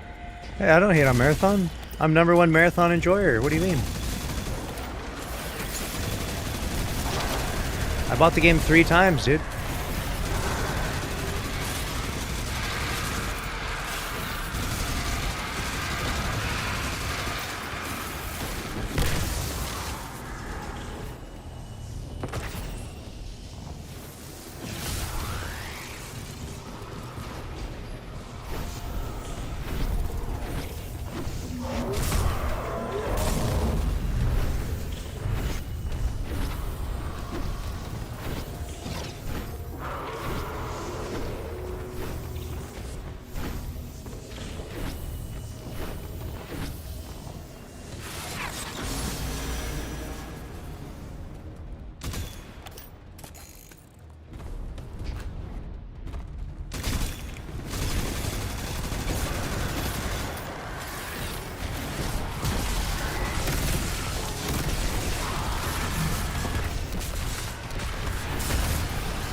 That was a bit excessive, I know.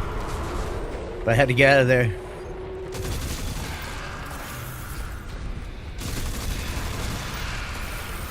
What the hell is down there? I have never gone down there.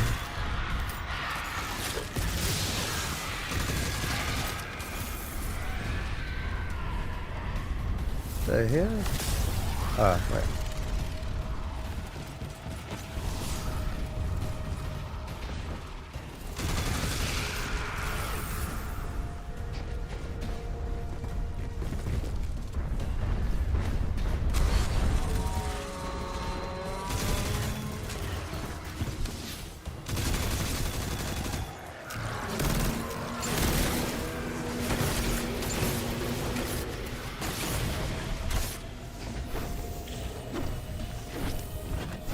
Alright, we're almost through this part.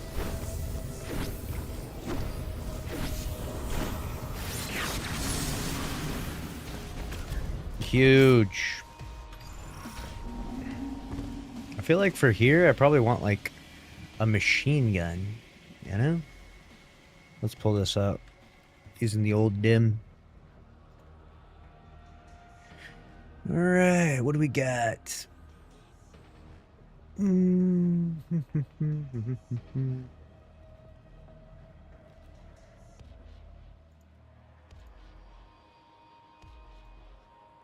Sure, this'll do.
I like this encounter. This encounter gets a little bit crazy. There's a couple ads in this encounter.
All right.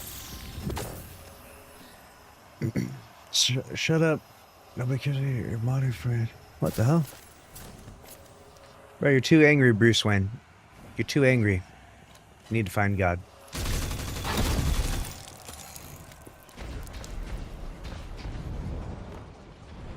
Oh, actually, I might die here. This is if there was a spot I was gonna die, this would be the spot I die. Oh shit! Yep.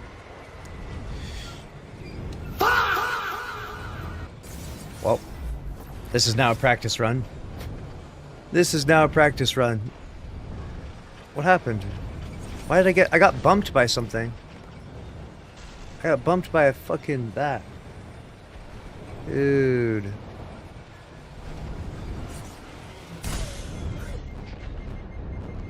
That's funny. You can get hit by that and not die. So you just can't get hit by those. Damn.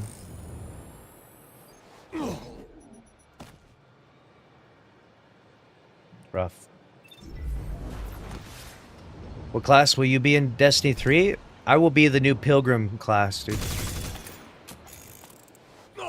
Rip. RIP to the Flawless.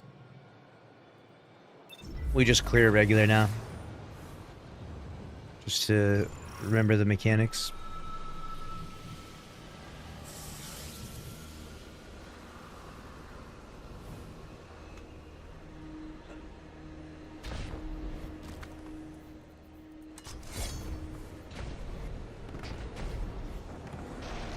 Can I just fly down the middle of this?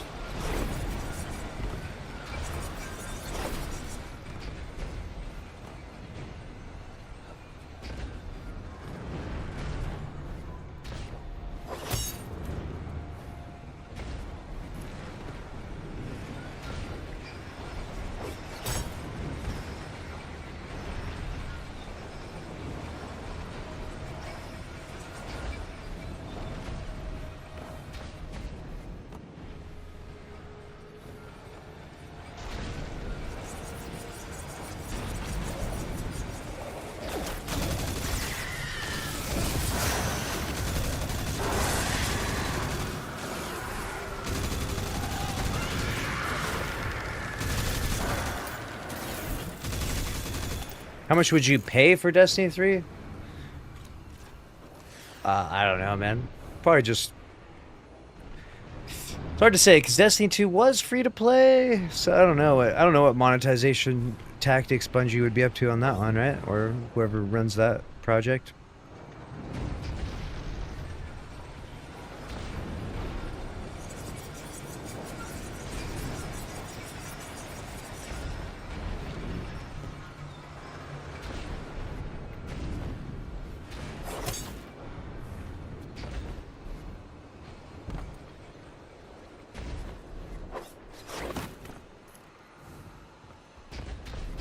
I usually just wander around here until I see red on the radar. I have no clue where to actually go. I am completely lost.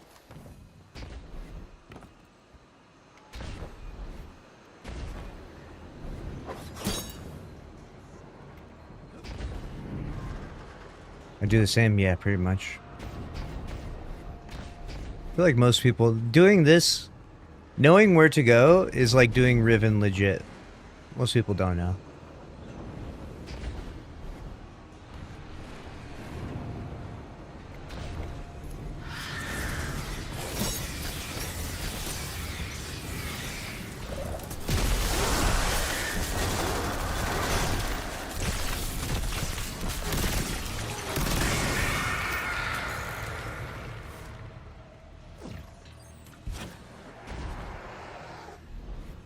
The hell?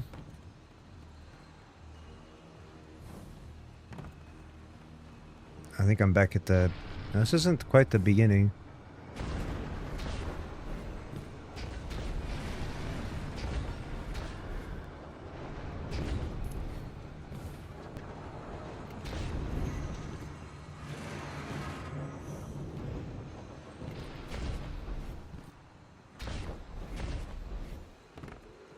Mistfall has been awesome? Really?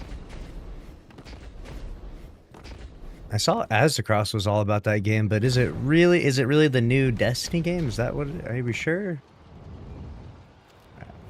I am back at the beginning now. I have accomplished 2 out of 3.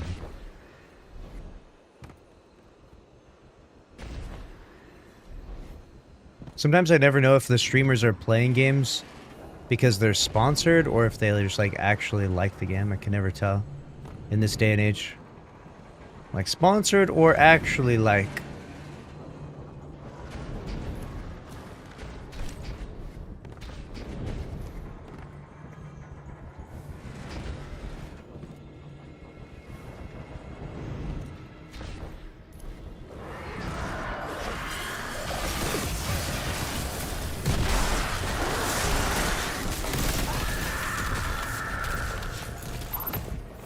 I'll have to look into the game.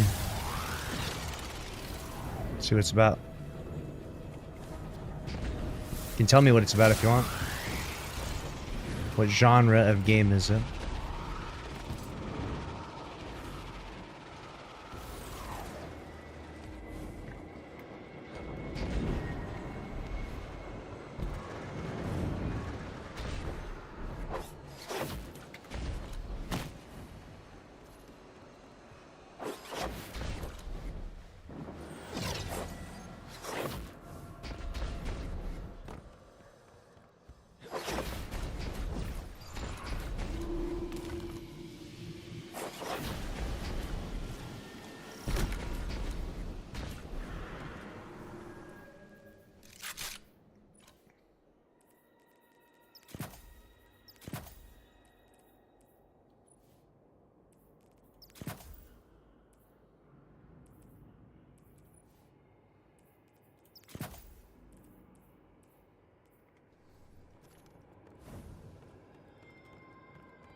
What's the damn rally flag at?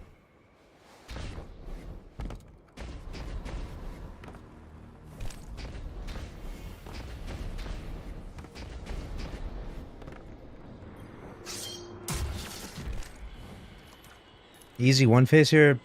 Probably not for me. I will be throwing.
Yeah.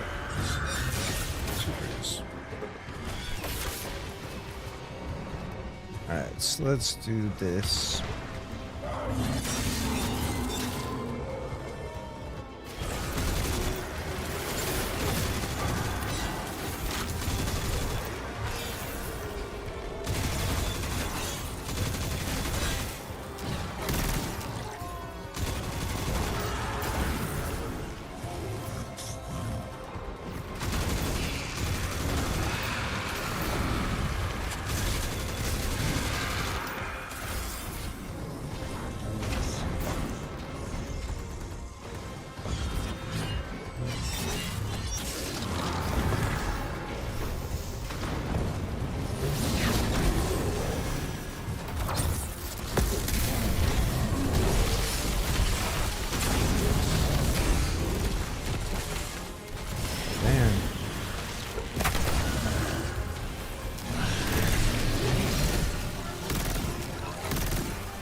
What? Why did that? Look at that. That's not giving me a heal clip. Throwing. That was bad. But hey, we got halfway there. We'll get it on the next one.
Your clip don't work on cursed all. Is that really a thing? I didn't know that. I did not know that until just today. Destiny 2 dead and I'm still learning new stuff.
Had not. I thought I had my supercharged up. It was awkward.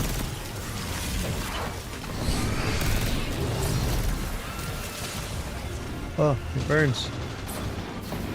Don't die. I can't heal up from these fucking guys.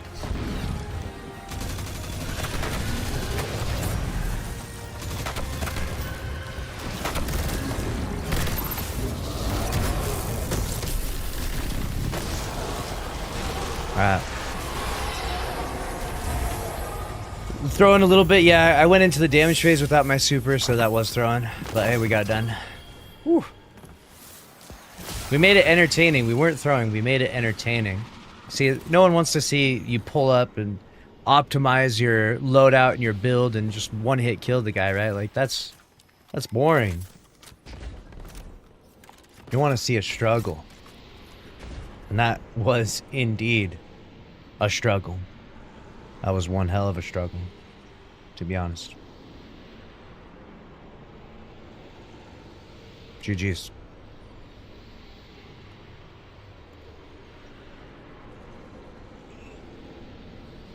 We got her done.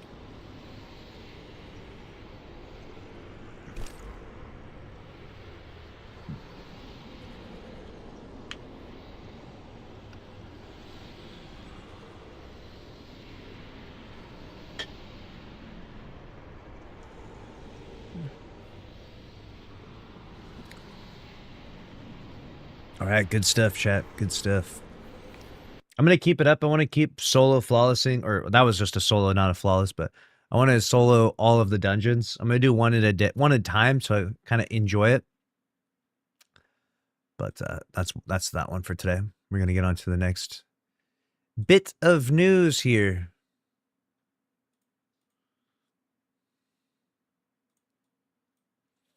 All right, so first off, we're going to our favorite subreddit of all time, r/marathon hate. All right, this is this place. This is my home now. These are my people. Meme update. Let's fight somewhere empty. The Steam charts. Oh no. This place is beautiful. I never want it to end, dude. I never want it to end. The saddest part about Marathon is that one day the game will die and then we won't get to appreciate r/marathon hate anymore. I kind of wish r/marathon hate got more followers on it than the actual marathon page. That would be an incredible accomplishment. Someone screenshotted the Twitch viewer count for Marathon. It's at 819 viewers. And Palworld's at 44,000 right next to it. That's tough. Someone said we are actually winning new record low player count for this morning. They're celebrating. They're celebrating the record low player count. It was 300 earlier. Oh, no. God, so bad. Says, I don't know about you, but I love these small indie games. Oh, no. Oh, good Lord. All of these games on this list here have like 1 or 2 devs that work on them. And then Marathon, 400 devs. Marathon 2026 versus Dark Souls 3 2016. No, not the comparisons. No, no.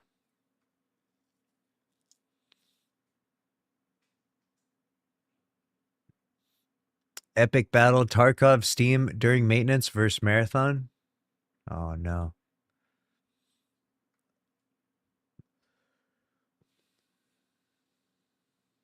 Someone says an actual image used by Sony to persuade investors that Marathon has great player retention. June 2026, Season 2, plus 135% because it went up to 40,000. Look at all the red before and after it, though.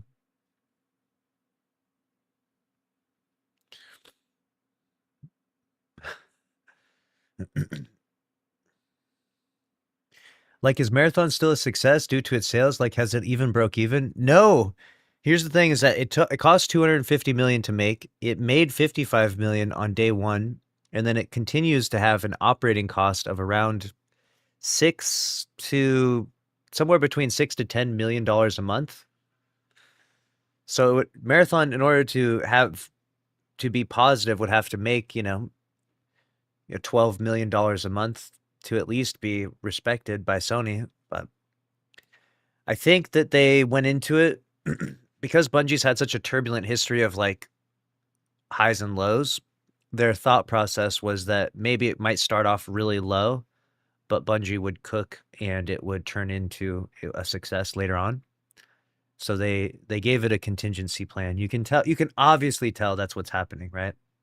There's no way that they're just like, this game is awesome. This is game of the year. This game is crushing it. They're definitely just writing out the contingency plan. Someone says, genuinely, who is this game for? It appeals to literally nobody. If they had made it more reminiscent of the aesthetic or gameplay of the old game, they could have attracted the boomer shooter retro Bungie crowd. If they introduced better mechanics and movement and less BS like bullet magnetism or super OP aim assist, they could have catered to competitive PvP people. If they made gear less OP and more parity between gear and less boring PvE BS, they could have attracted more casuals. Literally terrible game design that doesn't appeal to anybody. Tough.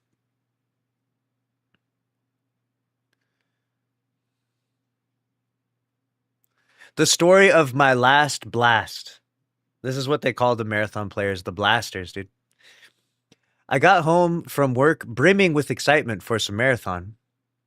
I sadly had to queue up for a solo game as all of my friends were busy celebrating National Clean Your Floors Day. After a relaxing 7 minutes, I loaded into... Stop! The-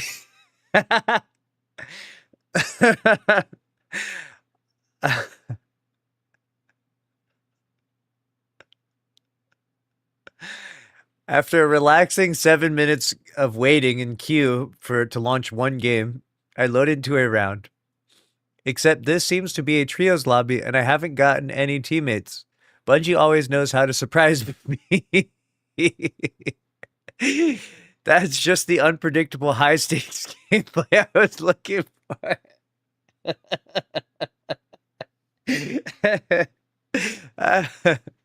I run around the map for a while until I get spotted by a trio. Before they kill me, I manage to dump my entire mag on one of them, but he doesn't go down. After looking it up, this appears to be an innovative new mechanic called packet loss.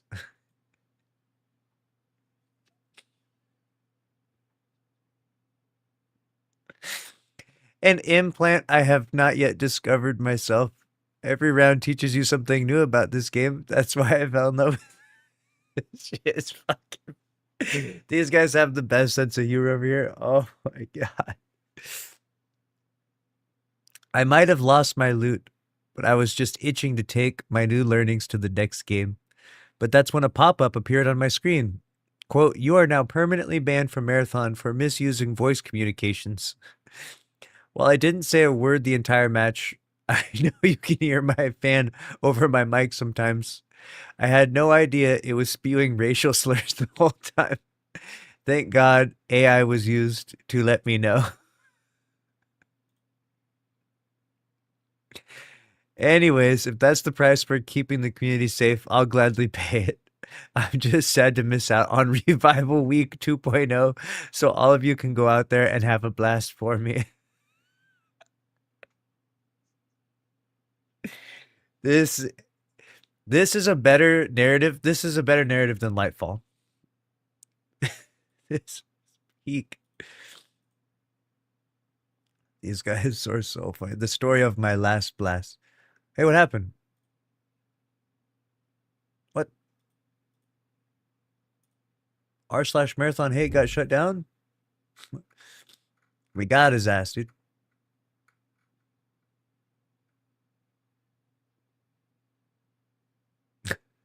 Someone came onto the r/marathon hate Reddit and he said, get a job. I'm writing this to ask if a single person who's unironically active on this sub has a job. Why don't you put this energy into a job instead of preying on the downfall of a game? Making a subreddit and posting Steam TV screenshots on it, pathetic. Seriously, get a fucking job. My dad works for Bungie and says you should play more Marathon. This guy's title is Concordian Marablaster. Oh no. Why do you put energy into getting rage baited in the rage baiting sub? Look at yourself before you look at others. No one said, of course I have a job.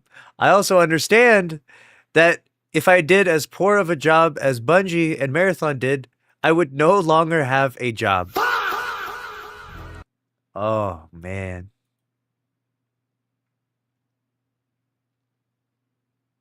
Someone said, why do you think a bit of shitposting takes a lot of time or effort?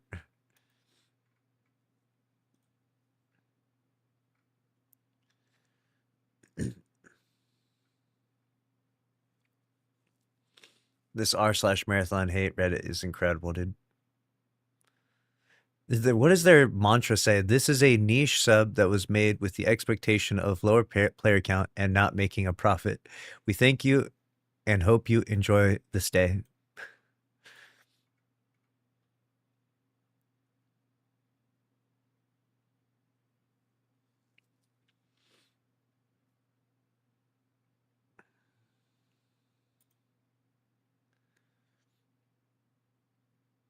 This guy came in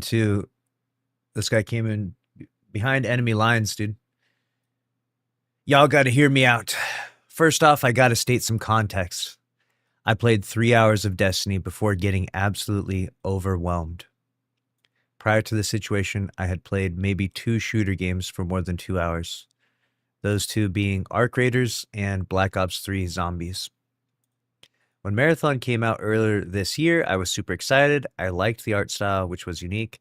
I am an animator in my free time, so I was very intrigued to see where they went with the direction.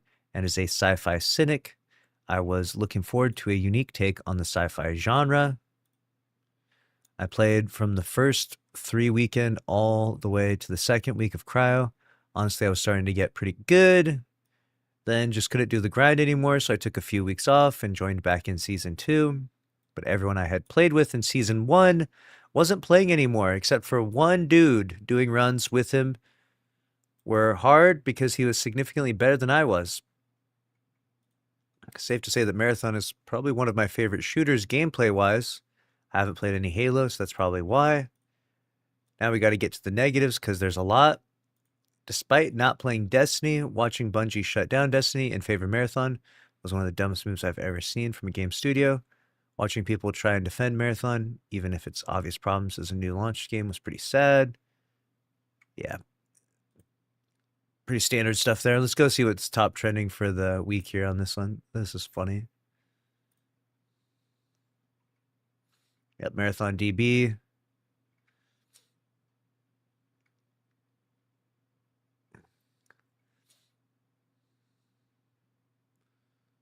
The valuable look at how PvE mode is like. Oh, no. What about July, Sony? Where are those new and retained players, Sony? Oh, I'm retained. Oh, God. Here's r/marathon by comparison. Well, that's nice. I love the 3D printed weapons, actually.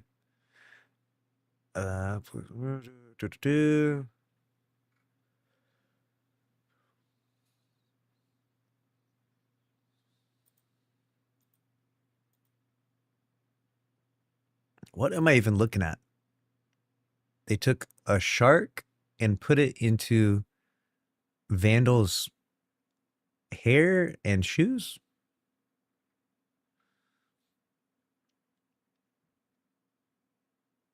I hope they expand on enemy types.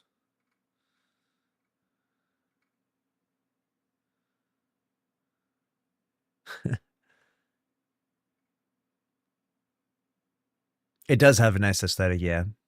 Top 10 at least on the most good-looking games, if you ask me. I don't know why people will take a screenshot of this and say this is the most good-looking game. This has to be rage bait. Like, this does not look that good. This is not that interesting. This is like the colors are, there's too much blue. Like, these are the 4 screenshots you picked. Bungie is 100% using AI to monitor private match crew chat. Received my first ever code of conduct warning for unknown wrong speak only after playing solo/private Vault Breaker matches since it launched. Whoa, so this is big news here. We'll do a video on this. Bungie is using AI to police you in Marathon. Yes. I'm seeing a ton of AI-driven code of conduct. Yeah, this is a big news story for sure. Let's see if there's any other bits of Marathon's becoming PvP deathmatch instead of an extraction shooter.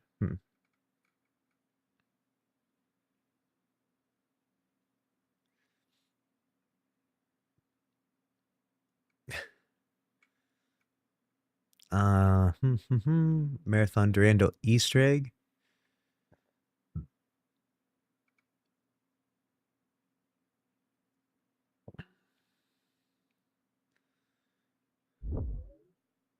Dude, they got the second one. He says, please do not use Marathon's internal chat procs or otherwise. Dude, they got his ass.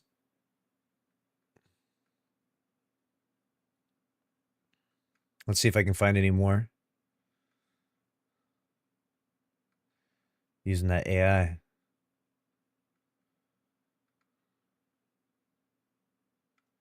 Mark compiler. What is going on? Uh-oh.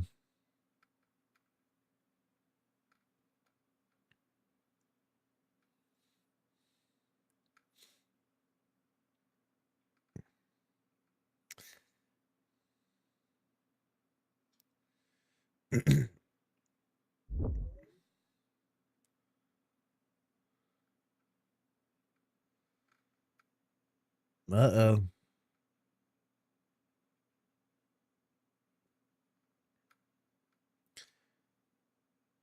All right, I think I found 4 AI voice chat policing in Marathon. Let's read them now. I'll put this one for last. The state of Marathon. Someone says, do not use Marathon's internal prox chat or otherwise. I was playing Vault Breakers today, and in my lonesome, I got cornered by bots and came within an inch of my life. In my frustration and panic, I said some gamer words, not racial slurs or anything, but certainly something I wouldn't say in public. Immediately, about a minute later, I got a warning on my account. What? You can't cuss when playing the game by yourself? Here's the kicker. I was playing solo VB and had my headset on with my mic muted, without my mic muted. Also, I have been playing almost entirely VB since launch with exclusively real life friends, so it's not something from before. I know the over censorship crowd will clap like seals, but this is a massive overreach. I will be using Discord exclusively from now on. I will not have my account at risk for shit I paid for over trivial nonsense like this, and you shouldn't either. Sorry, everyone, but me and my crew will now be a part of the micless if we crew full going forward due to Bungie's shit show policy. Edit, I'm on PS5, throw on a headset, which by default has mic for Teams chat. Didn't mute, didn't put anything of it. Here we are.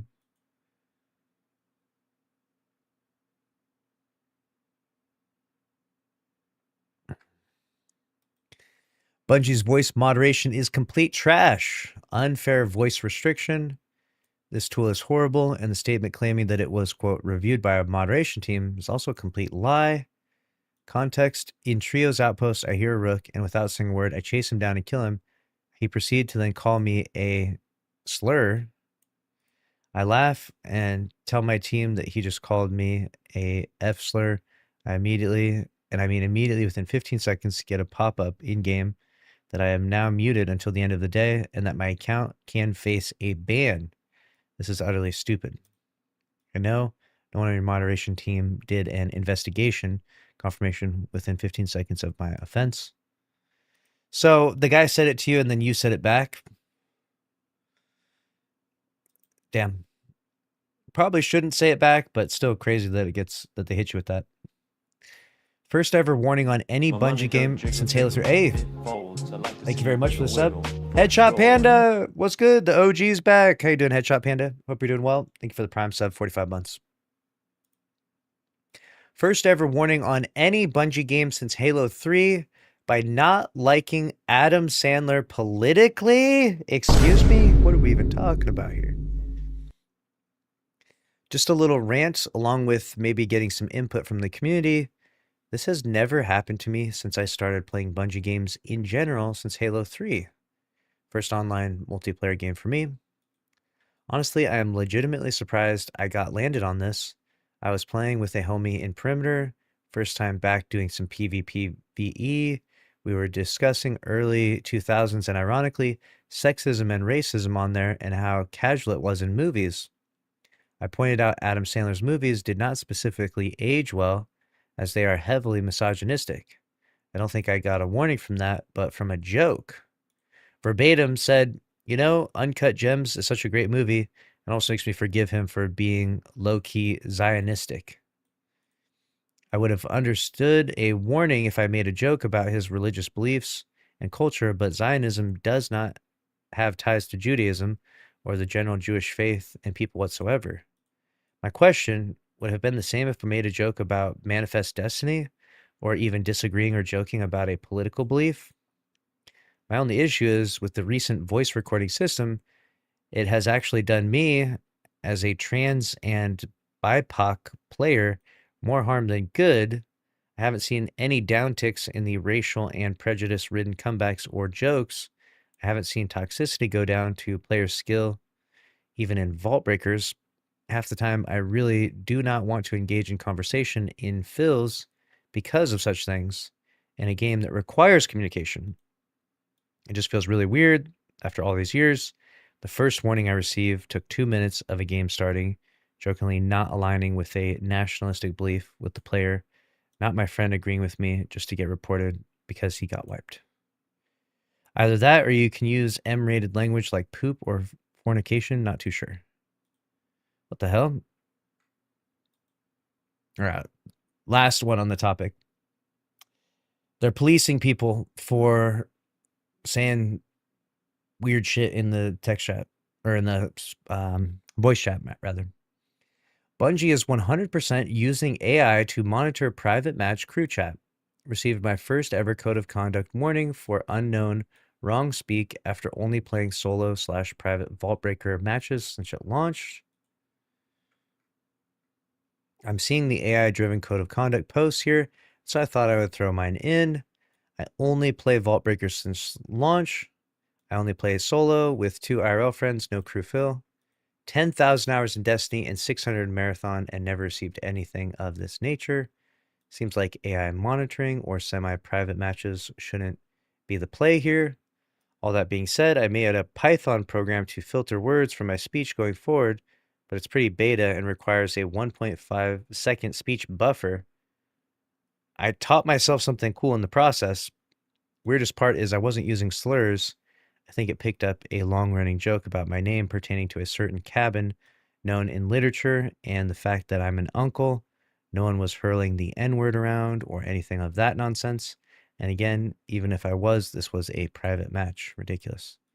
Edit from Bungie's website, thanks to another Redditor, quote, but what is a bad thing is when trash talk turns into harassing, demeaning, marginalizing, using hateful language against, or belittling other players or groups. Even if your crew chat is private, this did not happen in any reality anywhere with my buddy, but it proves what Bungie is doing. So he's using a Python chat filter. What the hell? It was just for fun, as I'm living in that LLM space as of late. But I don't really know what I said to catch the conduct police besides that. I think our story about the cabin and some associated speak around it may have been the catalyst. I'm an uncle, and you can guess my real name.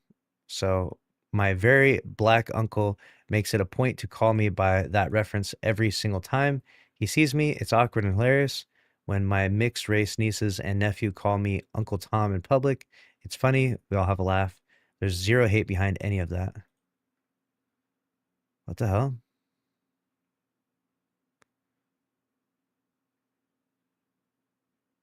That's My why. money don't jiggle jiggle, it folds. I like to see you wiggle wiggle, for sure. Riddick has gifted a sub. What is Uncle Tom's What is Uncle Tom's Cabin?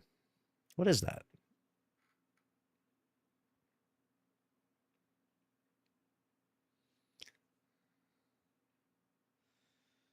It's a famous anti-slavery novel written by Harriet Beecher and published in 1852. It's considered one of the most influential books in American history because it helped shape public opinion against slavery before the U.S. Civil War. The story follows Uncle Tom, an enslaved black man who is sold away from his family and passed between different owners. Throughout the novel, Tom remains deeply religious and compassionate despite enduring severe abuse. The book also follows other enslaved characters, including Eliza, who famously escapes by crossing the icy Ohio River with her young son. Yeah. When it was published, jeez. What was his username? Hello? It doesn't say his name.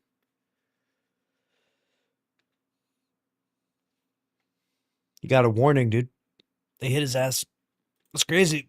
So if you roam around in Marathon right now with your mic turned on by yourself, even if you say some TOS things or maybe even near TOS things, you'll get your account restricted.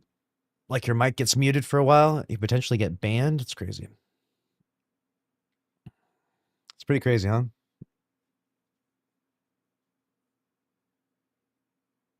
Someone says, look it up online so you don't get Twitch banned. Well, I'm just researching it. It's just a famous book. It's an anti-slavery novel. Crazy stuff, man. Why this never happened in Destiny 2? Why are they doing it in Marathon so much? I guess they need prox chat in that game. This is why they didn't want prox chat in the first place, because I think they were maybe a little bit, they were aware that people are going to be too crazy over there. Insane. All right, that's a wrap for me though tonight. Thanks again for the subs. Thank you, Riddick, for the sub. Headshot Panda, Erikai. Appreciate y'all. I'll be back tomorrow, and tomorrow's stream will be longer. We'll probably play some other stuff. We soloing more dungeons. We're going to continue that one a day. I'm going to try to do one a day. And maybe we'll play some Palworld or something. They are actively trying to destroy Marathon. They are definitely not helping by censoring people. But if people are using slurs, it's like, you do want to stop that. I don't know if this is the right way to stop it necessarily, but you do want to stop that, right? Like if someone comes in the chat right now and just starts typing a bunch of slurs, we're not just going to be like, yo, that's awesome. Good job, Daruz. You know, like we're not going to encourage it, right? We're going to ban them and be like, stop. What's wrong with you? You know, seek help. Find God. I wish Clash Royale had voice chat. Yeah, Mustafa. Later, Redar. Later, Captain Amazing. Later, Raygun. Later, one and only. Have a good night, everyone. I'll see you back here tomorrow. Peace.